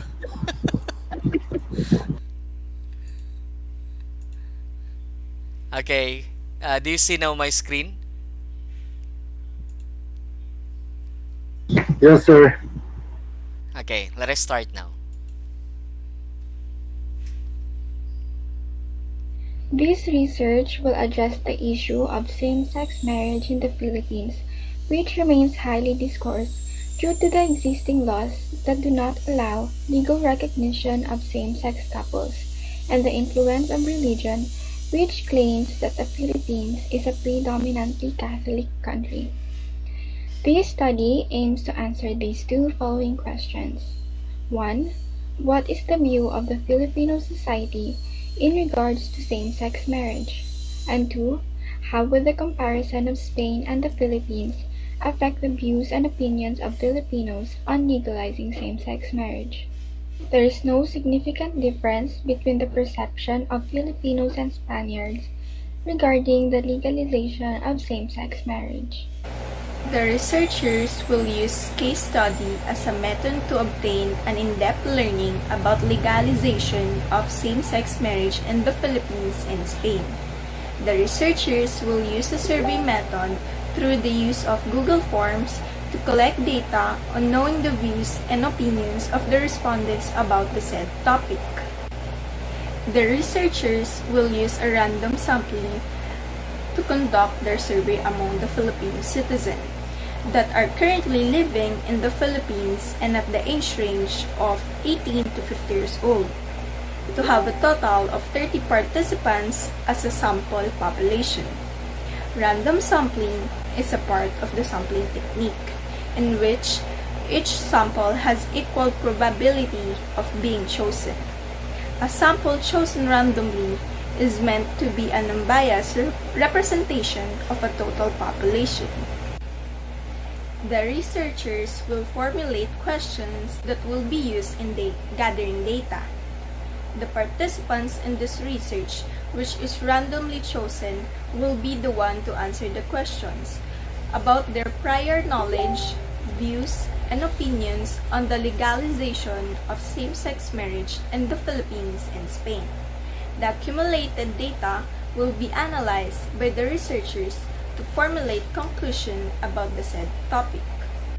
So for the statistical treatment approach, the researchers will use frequency in determining the number of the respondents who will strongly agree, disagree, and strongly disagree with the choices given by the researchers on specific questions formulated on evaluating the perceptions of Filipinos regarding same-sex marriage and the comparison of Spain and Philippines' view prior to the said topic. After determining the frequency, it will be computed using the formula of the weighted mean, whereas WM stands for weighted mean, F stands for number of those who participate, N stands for the whole number of the participants. The term marriage is a formal union, social and legal contract between two individuals that unites their lives legally, economically, and emotionally. Marriage equality is an act allowing every same-sex couple to be legally married and have the same equal rights like the opposite-sex couples. Same-sex marriage is a controversial topic that sparked debates in terms of cultural and social norms that leads to a different perception of the people about this issue. However, despite having different notions and opinions about legalization of same-sex marriage, there are currently 29 countries who have officially legalized it. The following countries so far are the Netherlands, Belgium, Spain, Canada, South Africa, Norway, Sweden, Portugal, Iceland, Argentina, Denmark, Brazil, France, England, Wales, Uruguay, New Zealand, Scotland, Luxembourg, Greenland, United States, Ireland, Colombia, Finland, Malta, Germany, Australia, Austria, and lastly, Taiwan. According to Green, Spain, which spread Christianity, is now one of the countries that allow the legalization of same-sex marriage. On the 3rd day of July in the year 2005, despite strong opposition from conservative leaders and the Roman Catholic Church, the Spanish Parliament legalized same-sex marriage in a vote of 187 to 147. This granted same-sex couples inheritance, adoption, and divorce rights. The country's socialist prime minister at that time is José Luis Rodríguez Zapatero, who proposed the bill shortly after his election in 2004. The issue of same-sex marriage is truly evident in our country, which is the Philippines. According to the Manalastas, despite the 1987 Philippine Constitution's guarantee of the separation of the church and the state, various legal and political issues have been debated on the basis of the fundamentals of religion and morality. These debates can also be accounted to the Filipinos' high respect for religion and conservatism. Diaz also cited that in 2015, House Speaker Feliciano Belmonte Jr. told the media about the impossibility of same-sex marriage in the Philippines. He based this assumption from the cultural perspective of the citizens that same-sex marriage is against the nature of the Filipino culture. The Philippine Constitution could not fortify the urge of the LGBTQ community to assert their rights to marry because the Philippine law is structured to live and embed the Filipino culture. Furthermore, Belmonte does not even see a strong effort from the Congress with regards to the passing of divorce bill, and therefore adding the issue of same-sex marriage would likely be impossible to happen. In a press conference in Myanmar, President Rodrigo Duterte announced that he will not support the legalization of same-sex marriage. He cited the Bible to question the validity of other gender identities, claiming that the Philippines is predominantly Catholic and that existing laws do not really allow the legal recognition of same-sex partnerships. He quoted, "Katoliko tayo," says the president who never bows to the pressure of the Catholic Church. And as if the religion he is suddenly embracing is native to the Filipinos, he says that same-sex marriage is a Western concept, when in fact, Catholicism is not a dead end for marriage equality and other LGBTQ inclusive civil laws. Spain, which introduced Catholicism to the Philippines when it colonized the country during the 15th century, is the third country to legalize the same-sex marriage. Perceptions on the LGBTs or same-sex relationships are clearly shifting and are nuanced. It may be predominantly negative for now, but Filipinos are hardly close-minded about it, which cited by Bagas. The world becomes increasingly connected due to the growing availability of technology. There is an expanding wealth of knowledge and ideas that are bridging different parts of the world. This abundance of knowledge allows individuals to push their traditional ways of thinking towards a more progressive and modern outlook on the world by integrating new policies that are inclusive on different identities. For example, an identity of homosexuality with a policy of specifically pertaining to same-sex marriage. There are currently 29 countries in the world that legalize same-sex marriage, and only one of which, Taiwan, is an Asian country. Last January of 2020, the Philippine Supreme Court dismissed the motion of legalizing same-sex marriage in the Philippines. This attempt was done to retry the Supreme Court's September 2019 ruling. This failed attempt in legalizing same-sex marriage denied the opportunity of millions of Filipinos the legal rights that comes with marriage, such as shared ownership of property and financial benefits. Begs the question of what factors in Filipino culture influence the state from legalizing same-sex marriage. One factor that influences the Philippines' cultural view of same-sex marriage stems from its deep religious ties to Catholicism. In the view of Catholic teaching, same-sex marriage is sinful and condemnable. The Philippines' deep roots with Catholicism influence many Filipinos when navigating their moral compass. Though the rights of individuals, especially those who identify in the LGBT community, should not be persuaded by the influence of the Church. In fact, the separation of church and state prevents the government from favoring any religion, especially when it comes to its teachings. In the eyes of many, marriage is a privilege and not a right. The thought of marriage being between a man and a woman is outdated and unfair to homosexual couples.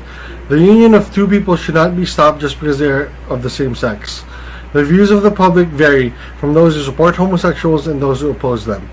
Those who support homosexuals would be more supportive of same-sex marriage. This has been a long wait for same-sex marriage to be legalized in the Philippines, but it's still not recognized by the state. The fact that same-sex marriage is still unrecognized is discriminatory against homosexuals. This creates a scenario where homosexuals are seen as second-class citizens. If the homosexuals are seen as second-class citizens, then the public is treating them unfairly. All the benefits of being a married couple are taken away from same-sex couples who just want to be equal with the rest of the public. The Filipinos have to stand together and create laws that would legalize same-sex marriage. This would benefit the country by the homosexuals being treated as the same like everyone else. The fact of the matter is same-sex marriage is a human right for all people. Human rights like same-sex marriage is hard to deal with because the Philippines deals with a lot of Catholic values. The church in the state actually has a lot of control towards the mentality of the people. Whatever the church says, the people usually follow. In conclusion, in Spain, same-sex marriage has been legal since July 3, 2005, while the Philippines does not offer any legal recognition to same-sex marriage, civil unions, or domestic partnerships benefits. The researchers used random sampling method to conduct their survey among the Filipino citizens that are currently living in the Philippines to obtain an in-depth learning about the legalization of same-sex marriage in the Philippines and Spain. The results gathered by the researchers shows that the majority of the respondents strongly agreed on the indicators given on the views of the Filipino society in regards of same-sex marriage, together with a comparison of Spain and Philippines' views and opinions regarding same-sex marriage by the researchers. In recommendation, public and private funding to support research on the field of same-sex marriage needs to be increased in order to enhance the knowledge of our fellow Filipinos about same-sex marriage and protective factors to improve methodologies for gathering information about LGBTQ members, to increase understanding of diversity of LGBTQ members population, and to improve access to mental and physical health care services. Okay, thank you so much. Wait.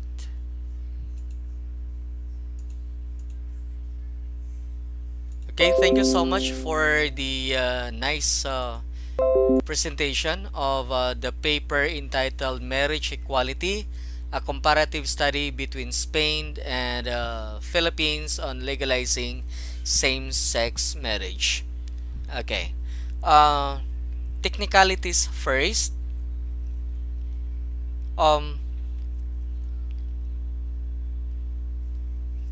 Why do you why do you have case study and at the same time you also use random sampling?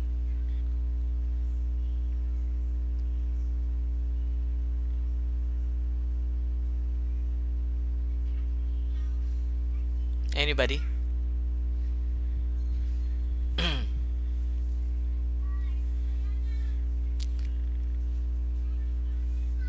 Okay, can you hear me?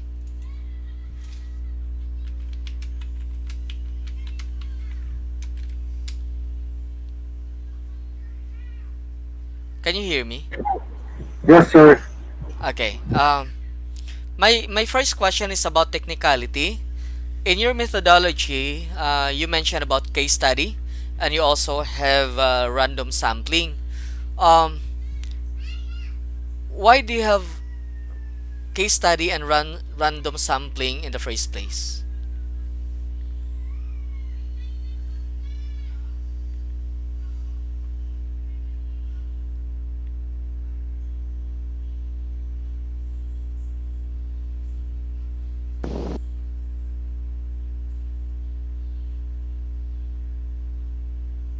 Somebody?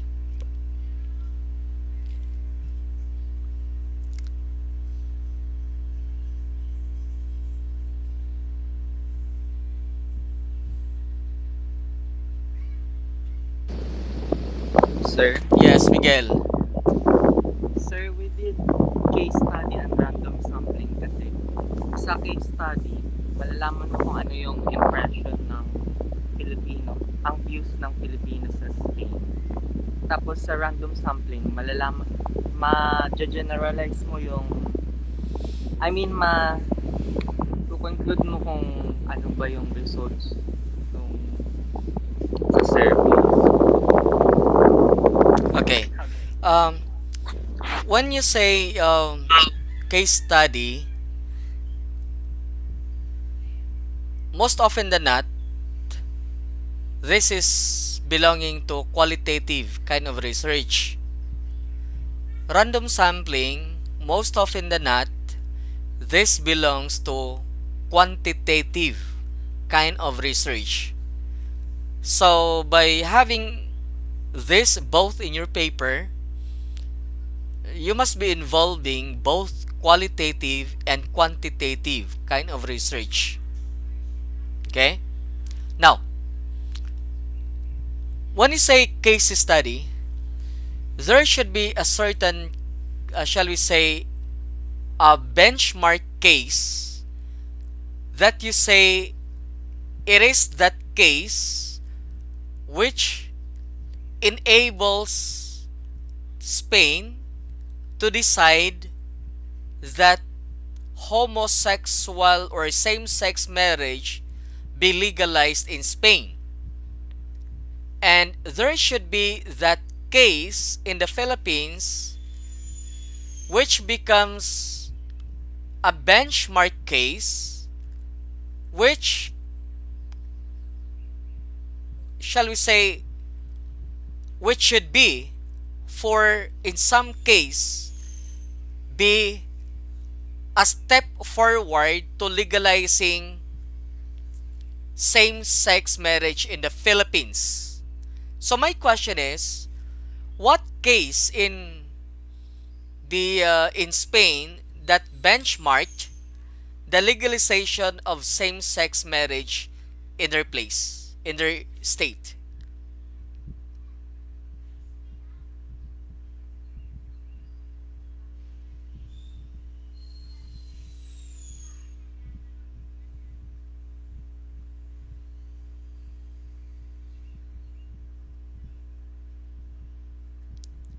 Meron ba?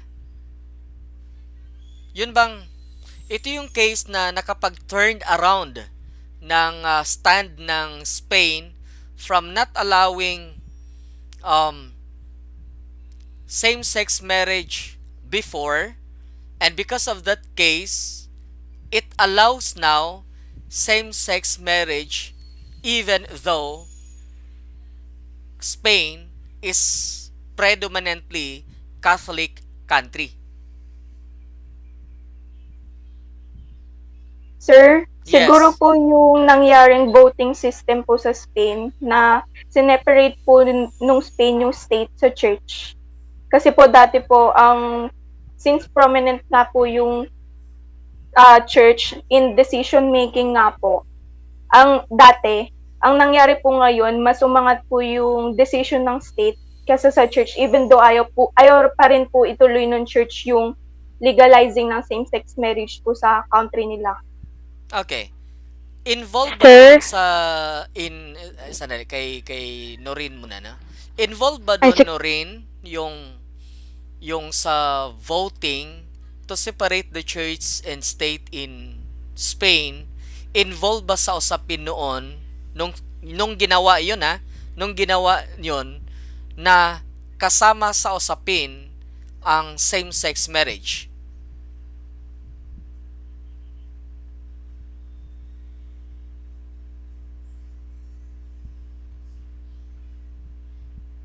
Halimbawa, nagkaroon sila ng casting of votes kasi gusto nilang paghiwalayin yung church and state at mawala yung state from the influence of Catholicism. Okay? Kaya nag-votation sila doon. Pero yung time ba na nag-votation sila doon is kasama ba sa usapin ng votation nila? Okay? Kaya ito yung nagpagbago. Okay? Ito yung nagiging, shall we say, benchmark para manalo ang separation ng church and state, manalo yung side ng state kasi kasama doon yung usapin ng same-sex marriage.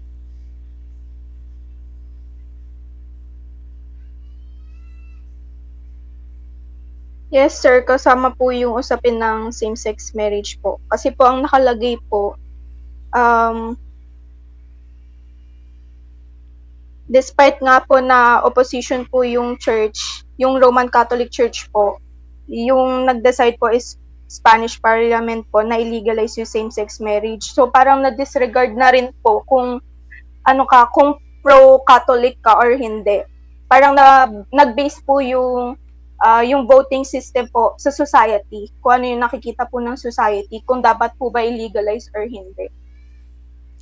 So ang legalization ay itong votation na ba to, yung pag-cast nila ng vote primarily for same-sex marriage or secondary lang ang same-sex marriage nito kaysa doon sa separation of church and state? Primary po siya doon po sa same-sex marriage po, sa pag-legalize. So ibig sabihin, nagkaroon ng separation of church and state sa Spain just because sa usapin ng same-sex marriage? Yes, sir. Do you have it in your um, citation? Do you have it in your sources?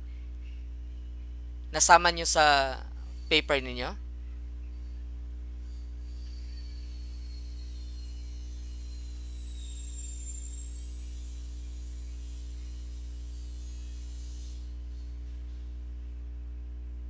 Yung sa Philippines lang po sir yung nasama po. Kasi po parang lahat po ng countries parang meron po sila sa law nila sa constitution na iga-guarantee po yung separation ng church and state po. So anong case 'yon na nagkaroon ng tawag nito, nagkaroon ng tawag nito? Nagkaroon ng Sa case po sir sa Spain. Yes, case muna. Kasi case study kasi ang binanggit okay nyo po. dito sa methodology. Kaya gusto kong ma-particularize ito. Anong case meron sa Spain at anong case nagkaroon sa Pilipinas as benchmark Okay sir. na talagang napag-usapan yung same-sex marriage. Okay? At sa Spain is ito yung case na nag-benchmark na napag-turn around yung tawag nito, yung decision noon na dati walang same-sex marriage, pero dahil sa case na to is na-overturn yung dati at ngayon ay pinayagan ang same-sex marriage. The same din sa Pilipinas. Kung Yes anong po, case sir. yun. Kaya hinahanap ko yung case. Anong case meron doon sa Spain na may pangyayari na dahil sa pangyayaring yon ay napayagan yung dati na hindi pinayagan na same-sex marriage, ngayon ay pinayagan. Okay? Okay po, I'll answer it po sir. Okay, go ahead. So, dati po sa Spain for around 50 years ago, meron po silang dictator na leader. About po to sa brief history of homosexuality and LGBTQ rights in Spain, si Francisco Franco po. Okay. Kasi po ang gusto niya po like ipabalik po yung Spain sa parang yung dati po nilang gawin, like syempre po Catholic po yung prinsipyo ng mga Catholic, yung turo po gusto po ibalik niya po uli sa country nila or i-implement po sa country nila. Dito po sa era ni Francisco Franco, ang ginawa niya po is para pong pag isa kang homosexual or parang kasama ko po dun sa LGBTQ community, parang ang gusto niya po is meron po silang method na like yung electroconvulsive therapy po, which is a technique used to teach homosexual the normal sexual behavior para pong naging criminal na po ang maging gay or maging lesbian. Yes, maging homosexual Kasi parang so, i-force ka to become straight. Yun ang yes po. ginagawa. Okay, go ahead. Yun po yung gusto niya. Tapos po, as nag-go on po sila sa pag-iba ng leader, dumating po itong si Jose Luis Rodriguez Zapatero, which is the Prime Minister of Spain. Siya po, ang ginawa niya po is para po naging ano po siya, pro for the rights of the homosexual po. Parang dito po sa era naman po niya parang so in short naging sympathetic siya sa cause ng LGBTQIA. Hindi ba para pong dito po sinusupport niya po yung legalizing of gay marriage. Hindi po naging sympathetic. Para pong gusto niya lang po magkaroon ng rights po yung lahat ng human, parang rights for all. Okay. Ganun po. Dito po sa era niya po gusto niya pong ihiwalay na po. Dito na po nangyari po yung hiwalayan ng parang inimplement na po talaga yung hiwalayan ng state at church. Gusto niya pong putulin yung cut ng church para po dun sa Spanish Parliament. Okay, so ibig sabihin so, pala yung kanyang ginawa is kailangan magkaroon ng separation of church and state to pave the way for homosexual or same-sex marriage? Opo, nagkaroon po ng separation of church and state para po magkaroon po ng equality for all gender rights po. Okay, so ibig sabihin is hindi mapayagan ang same-sex marriage sa Spain kung walang mangyayari na separation of church and state. Tama ba? Para pong ganon kasi po, kung pag sa ganon, atin po, di ba? so kung ganon is the very motivation for the casting of vote for the separation of church and state is the issue about same-sex marriage. Ang tanong ko, itong case na ba to is nandyan sa paper ninyo? Sinama nyo ba? Hindi po namin nalagay Hindi nyo po, sir. nasama. Kaya nga ako nagtaka, bakit sinabi nyo ng case study ito na kung saan ang nakikita ko talaga is random sampling lang. Okay po, sir. Okay. That is Sorry one. po. Okay. Ngayon, doon sa Philippines na part, hanapan nyo rin kasi comparative study itong ginawa ninyo. So, ibig sabihin, dapat may makita ka rin na kakaiba na kaso sa Pilipinas, isang case na kung saan dahil sa case na yan is hindi pa rin pinayagan na magkaroon ng same sex sa Pilipinas. Though, sa tingin na iba is it is a benchmark case na sana mapayagan ang same sex marriage sa Pilipinas. Okay? Kasi nagiging mababaw para sa akin yung nagiging argument ninyo na it is because there are 79 countries in the world, okay, at pang-third ang Spain to embrace the legalization of same-sex marriage na dapat ay payagan din sa Pilipinas. In philosophy, we call that kind of argument hasty generalization. Okay? Para bang it is because it is applicable to Spain and it is applicable to many that it should be applicable to all. That is a fallacy. Okay? That is a fallacy.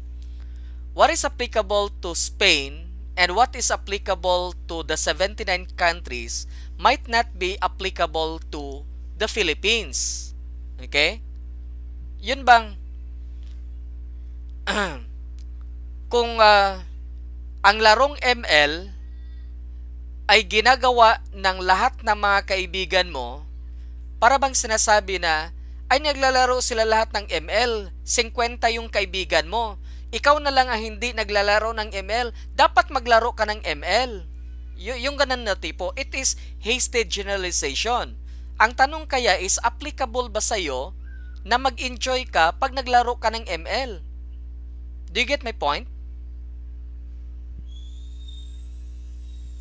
Yes po, sir. Okay, kasi yun ang nagiging usapin sa argument ninyo, no? Para bang sinabi niya yung Spain nga is na-colonize yung country, na-colonize yung Philippines ng Spain, tapos siya yung nagdala ng Kristyanismo, Catholicismo sa Pilipinas, tapos ang Spain ngayon ay third country pa na tinanggap na magkaroon ng legalization ng same-sex marriage. Dapat ganun din sa Pilipinas. Parang ganun ang gusto nyong ipaabot, which is not the case. Kasi fallacy siya, no? It is a hasty generalization. Dahil pinayagan sa iba, dapat payagan mo rin, okay? Which is actually a fallacy. It doesn't follow, no? It doesn't follow. Dahil ginagawa ng marami mong kaibigan, it doesn't follow na dapat gawin mo rin. Okay? And truth is not a numbers game. Okay? Kaya nga sabi dun sa di ba? Palagi nyong nakikita, kaya palagi ko rin nakikita ko, hindi ko rin alam kung familiar kayo. Yung nakalagay, honesty is always honesty even if no one does it. Honesty is always honesty even if many do not want it. Okay? So, para bang ang usaping ito is parang ganyan na dahil ang usapin ng same-sex marriage ay ginagawa ng halos lahat ng country, dapat gawin din sa Pilipinas. Para bang divorce, no? Parang divorce. Na dahil Vatican na lang at Philippines na lang ang natira sa buong mundo na hindi pa legalize ang divorce, dapat illegalize sa Pilipinas. Again, this is a fallacy. Hasty generalization. Okay? You will encounter that when you will be taking up logic and critical thinking. Okay.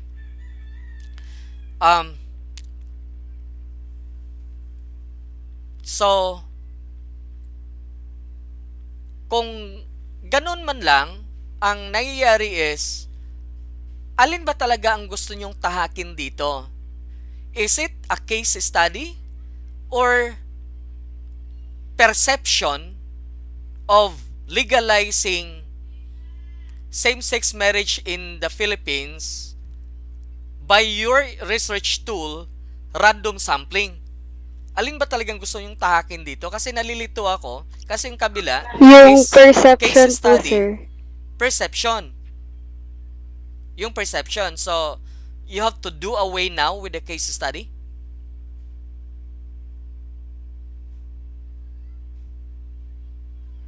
Kasi hindi pwedeng dalawa to kasi magkabangga tong dalawa.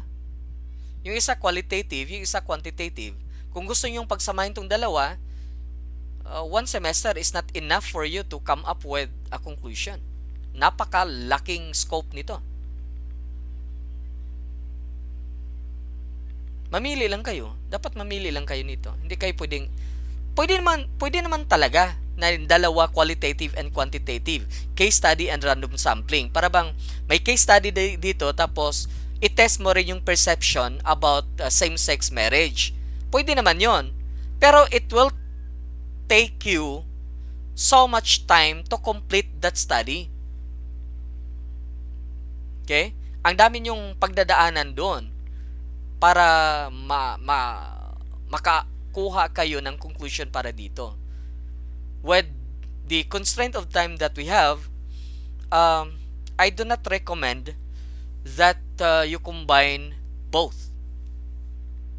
Yung ano lang, yung kaya lang sa time natin. Yung kaya lang na parang maganda naman siya pero hindi yung sobrang hirap para sa inyo. Ito kasi parang sobrang hirap to kung i-pursue mo to na ganito within our time constraint. Sigurado ako hilaw ang maging kalalabasan nito. At ito na nga, may mga i-point out ako mamaya, no? Okay, sige. Mamaya na kayo mag-decide. Okay. Dito sa random sampling ninyo, kung random sampling ginawa nyo ito, ilang respondents meron kayo?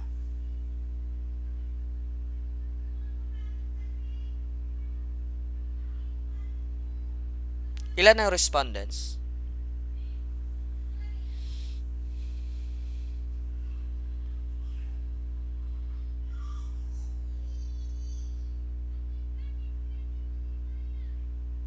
Anybody? 30 po. 30. Okay, 30. Paano nyo kinuha yung paano nyo kinandak yung random sampling? Are you trying to get the perception of the whole Philippines? Or just a region of the Philippines?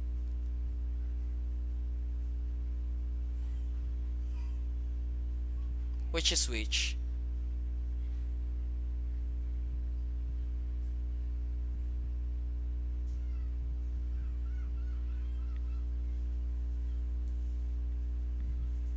Sir, sa ano lang po, nag-base lang po kasi kami sa age range po ng 18 to 50 years old. So, sa age range kayo nagbabase?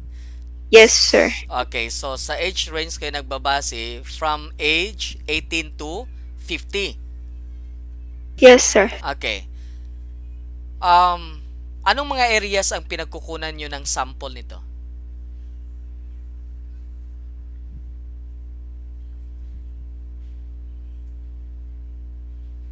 Pasig mostly po tsaka Marikina. Pasig at saka Marikina lang. Okay. Mhm. Kasi, pwedeng mangyari kasi na magiging, shall we say, not reliable yung magiging data nito. Kasi pwedeng magkapareho ng pagtingin ang Pasig at Marikina dahil pareho silang Tagalog speaking. Meaning to say, the volume of respondents coming from just one or a related location can affect the interpretation of the data. Okay? Maka-affect yun kasi yung data itself is medyo hindi siya fairly distributed. Kung you want, okay, sandali lang. Ito bang comparative study ninyo about Spain and Philippines? Ang scope of limitation niyo ba dito is only Pasig and Marikina? Or you want it to represent the whole Philippines?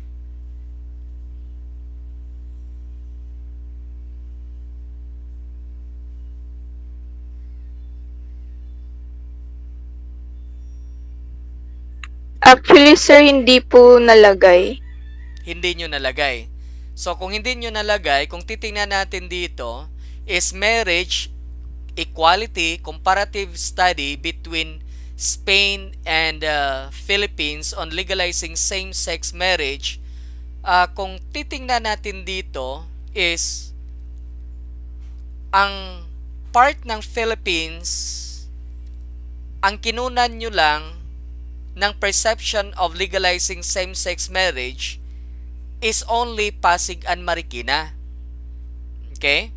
Para ibangga nyo sa data sa Spain para magiging state to state ang ano niya, yung standing niya. Pero you have to be careful kasi Pasig and Marikina cannot represent to be the whole Philippines.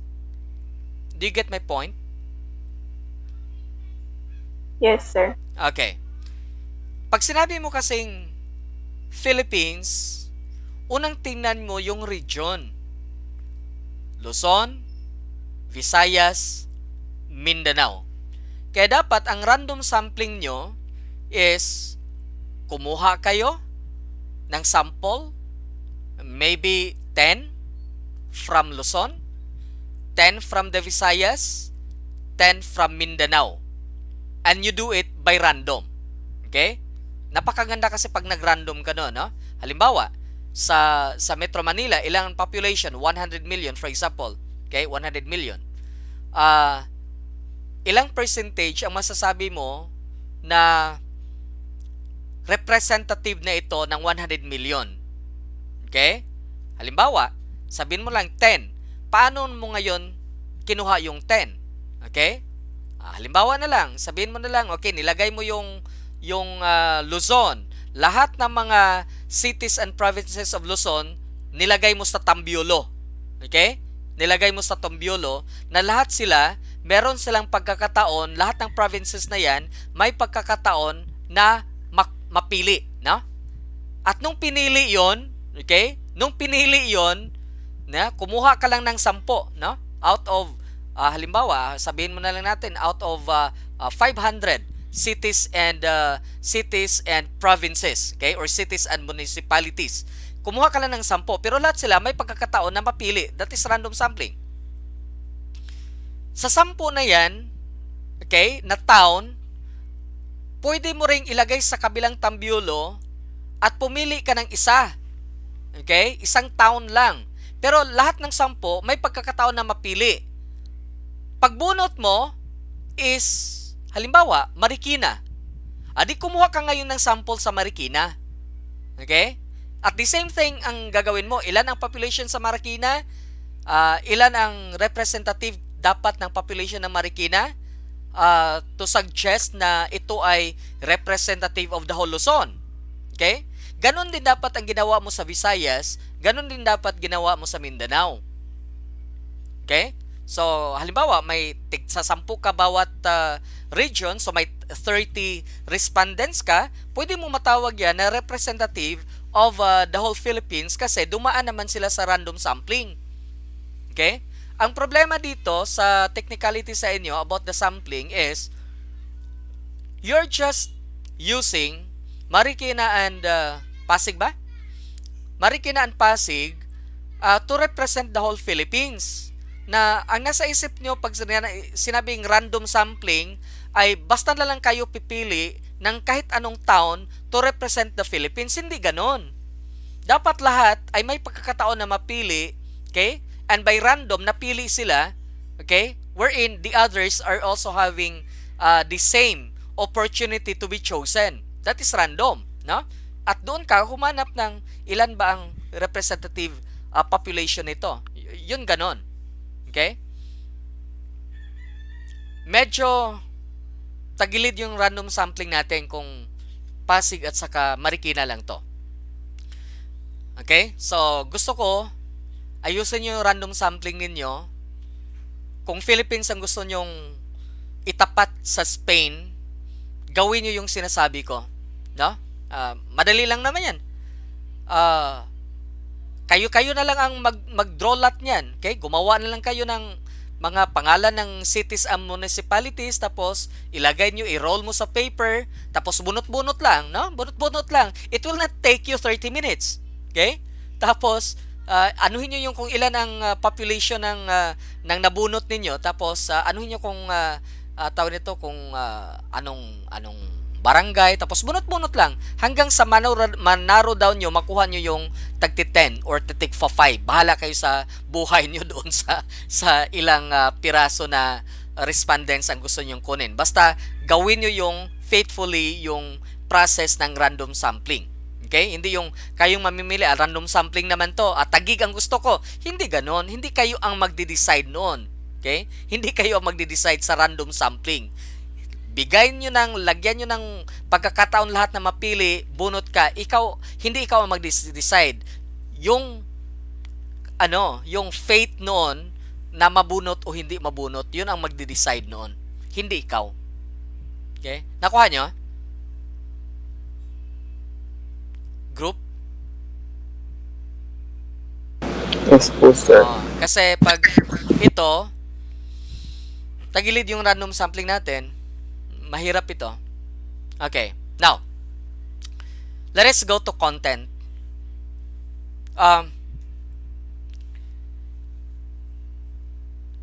Ilan sa sources ninyo sa overview of contending views or related literature, ilan na authors ang nagsasabi about in favor of same-sex marriage?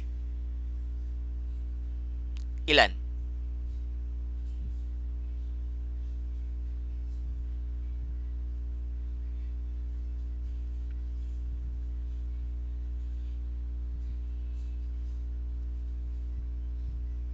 I hope you have a copy of your third paper with you. Bawat isa sa inyo. Go over the review of related literature or overview of contending views. Bilangin nyo doon ilan ang pro legalization of same-sex marriage. Sir, bali po kasi yung nasa indicator po namin, strongly agree, tsaka agree po yung medyo madami. Doon yun sa doon yun sa sampling ninyo. Huwag mo na sa sampling. Review of related Dalawa po, literature. sir. Okay, dalawa. Okay, dalawa ang pro versus ilan yung anti legalization of same-sex marriage ninyo sa sources ninyo.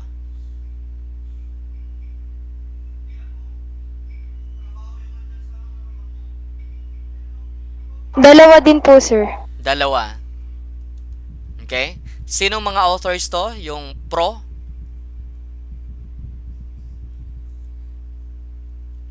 Sinong mga to?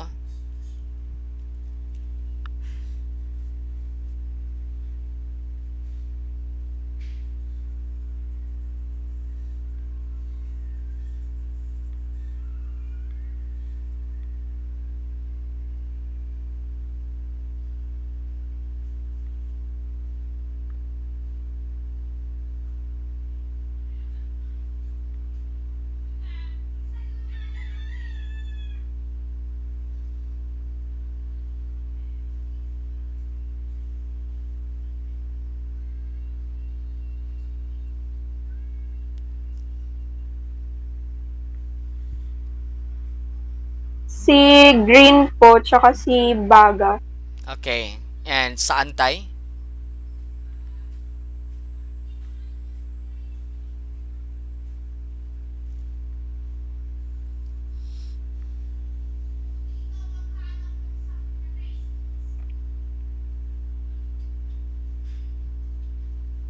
Si Manalastas at Diaz po.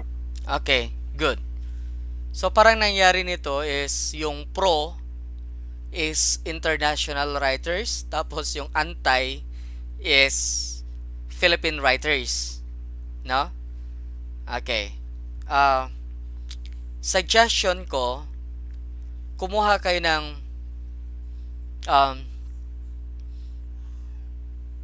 tiga-apat, dalawang international authors, okay, for pro muna tayo, pro legalization, dalawang international at dalawang local, dalawang international authors at dalawang Filipino authors, okay, sa pro to pro. Ganon din sa anti, kumuha kayo ng dalawa na international authors at dalawang Filipino authors na anti. Okay? Total of 8 authors 'yon. Okay? Para lang mabalanse nyo. Okay? Kasi may mga international authors na against sa shall we say against sa legalization of same-sex marriage. Meron ding mga Filipino authors na pro din naman sila to legalize same-sex marriage in the country. Kaya ito yung hanapin nyo. Okay? Hanapin nyo yan. Okay. Now, pag nahanap nyo yung dalawa, okay, ang gusto nyo kung mangyari sa inyo is, alin ba talaga dito sa title ninyo, okay, sa dalawa ninyong gustong gawin, case study ba or random sampling? Kailangan kayong mag-decide. Huwag yung dalawa. Hindi ko papayagan yan. Wala kayong time doon. Hindi nyo to kayang i-revise gamit ang dalawang methodology at ipasa by Wednesday. Hindi nyo kaya to. Isa lang. Mamili kayo. Case study or random sampling?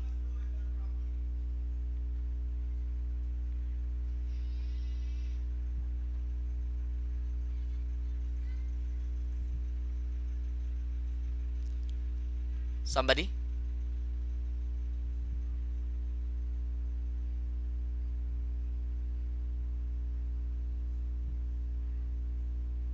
Sir, pag case study po ba, hindi na po kami gagamit ng random sampling? Pwedeng hindi na. Para po, I-analyze nyo na lang yung case. Ang gagawin na lang po namin yung sinabi nyo po, yung may benchmark po yung sa Spain, tapos po sa Philippines po. Para ang maging doon is analysis of the content na kayo. I-analyze nyo lang kung tama ba na illegalize ang same-sex marriage sa Pilipinas o hindi.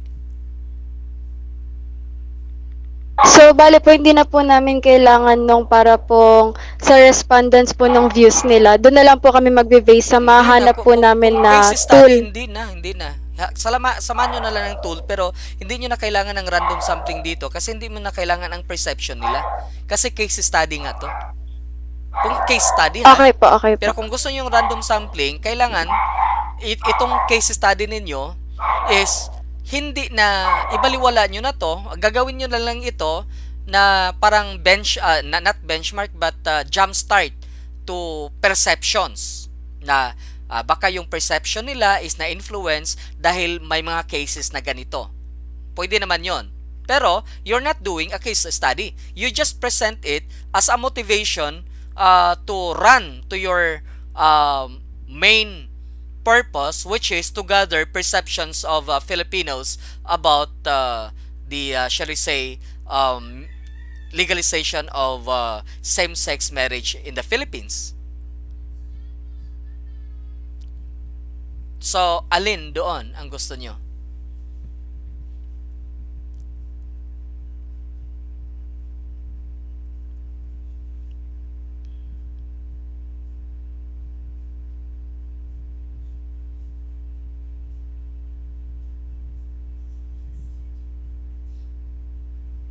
We'll stick to case study na lang po. You stick to case study. Kaya kung you stick to case study,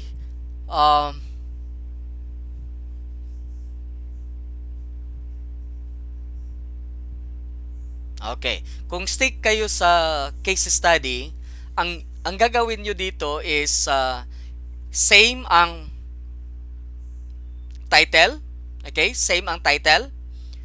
Tapos, i-plot nyo ang main, yung statement of the problem nyo dito, yung main question. Nandyan ba yung main question ninyo?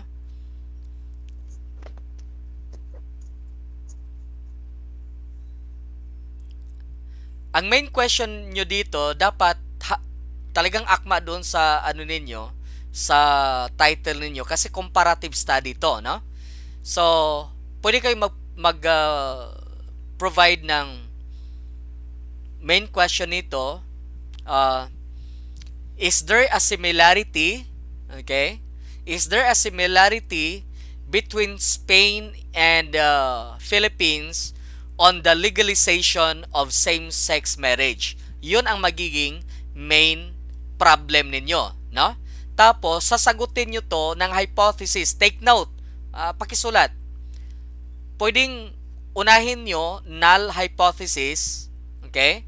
At sasabihin nyo, there is no relation, okay? Or there is no similarity on Spain and Philippines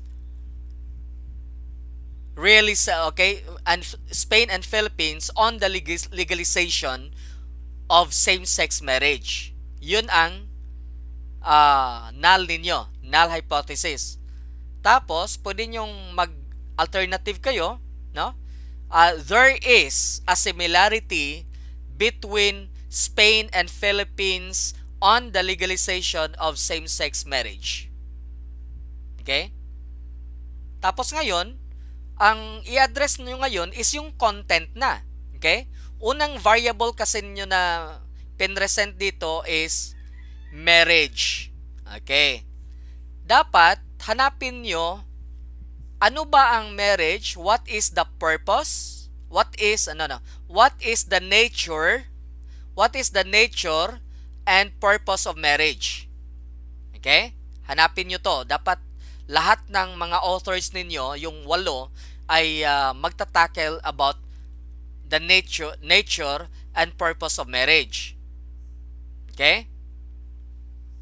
Okay. Ngayon, second variable nyo dito is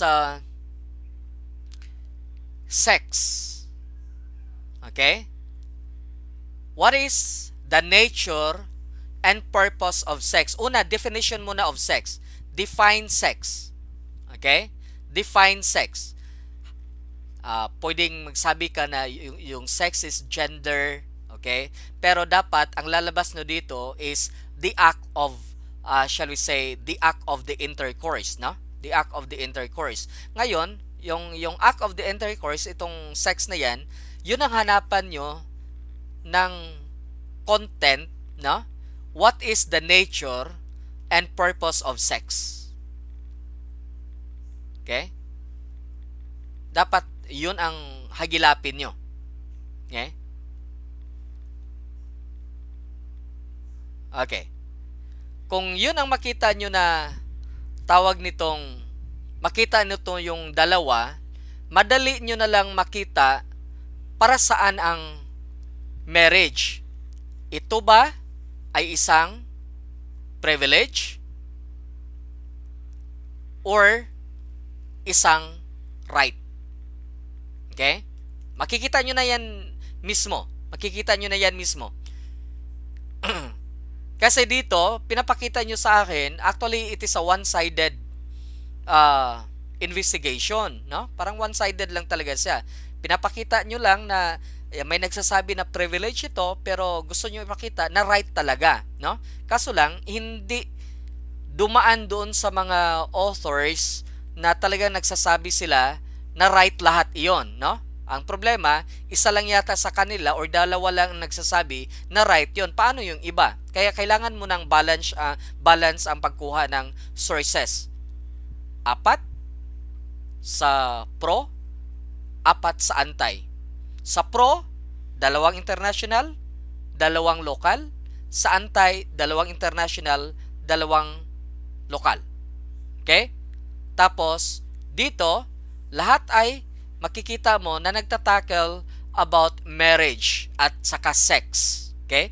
Marriage at saka sex. Yun lang dalawa. Okay? Tapos, ihimay nyo na ngayon.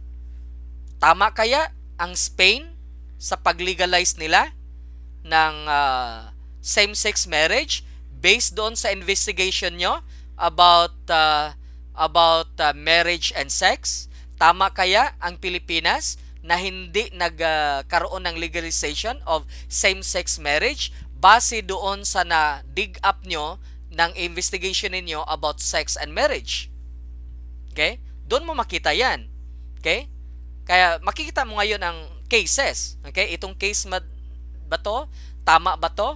Kaya ma-answer na ngayon yung yung hypothesis ninyo, yung question ninyo, at saka pwedeng ma-affirm or ma-negate yung either null or ang alternative hypothesis ninyo. Pwede nyo makita ngayon na there is no similarity between Spain and Philippines on legalizing same-sex marriage, or pwedeng mag-end up kayo into conclusion na there are similarities between Spain and Philippines on the legalization of same-sex marriage. Okay, sa ngayon, hindi ko na pakikialaman kung anong magiging resulta ng ano ninyo, pero we have already tackled the issue of sex and family during one of our discussions, no? And even in the previous presentations of your classmates paper. Okay? So yun lang, no? Napakaganda tong ano ninyo. Napakaganda yung title ninyo. Okay? Iwasan nyo lang talaga na magkaroon kayo ng argument na hasty generalization. Okay? Hindi talaga matanggap yan. Okay? Anything? Okay po, sir. Thank you po. Okay, so I recommend that your paper be revised and submit it on Wednesday. 11:59 p.m. is the deadline. Okay? Paki-pull out paki-pull out yung paper ninyo para hindi ako magkamali na yun ang mai-check ko, baka bababa yung grade nyo. Ayoko namang bababa yung final exam grade nyo kasi pinaghirapan nyo to. I want you to get good grades, okay? Kasi sobrang hirap nyo dito. Okay? Kaya gusto ko i-revise nyo para gumanda yung grades nyo. Kasi kung ito insist natin, delikado talaga yung final exam grade ninyo. Okay? Pati yung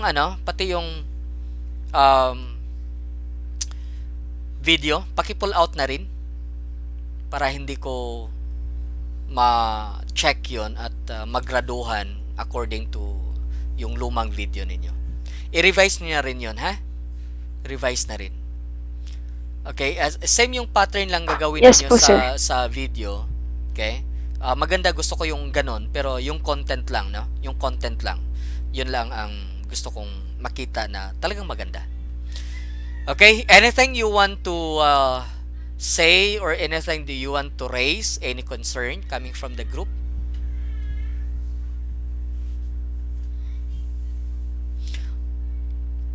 Huwag kayong malungkot na pina-revise ko sa inyo, no?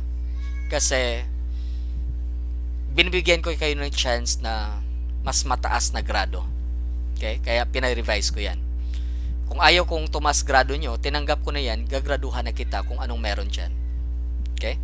So, Yes po sir, thank you po. okay, katuwa nyo yan na pina-revise ko. Kasi gusto ko kayong mataas ang grado. Kasi ang hirap kayong gumawa ng paper. Ang hirap kaya. Okay?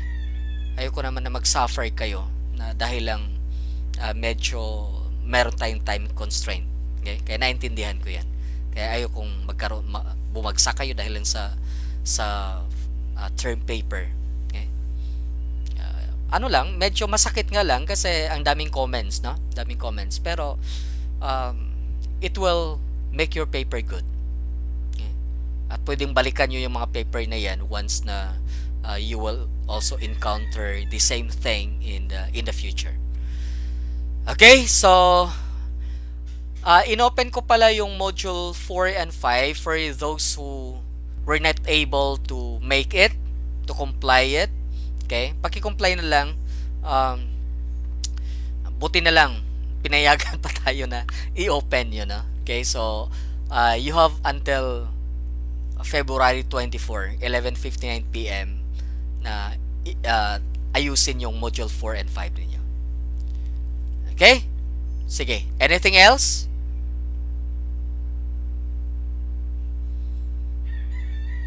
Okay, kung wala na, Miguel? Miguel, are you still here? Yes po, sir. Okay. Kung wala nang tanong, Miguel, can you be our closing prayer leader? Okay po. Sige. Wait lang po.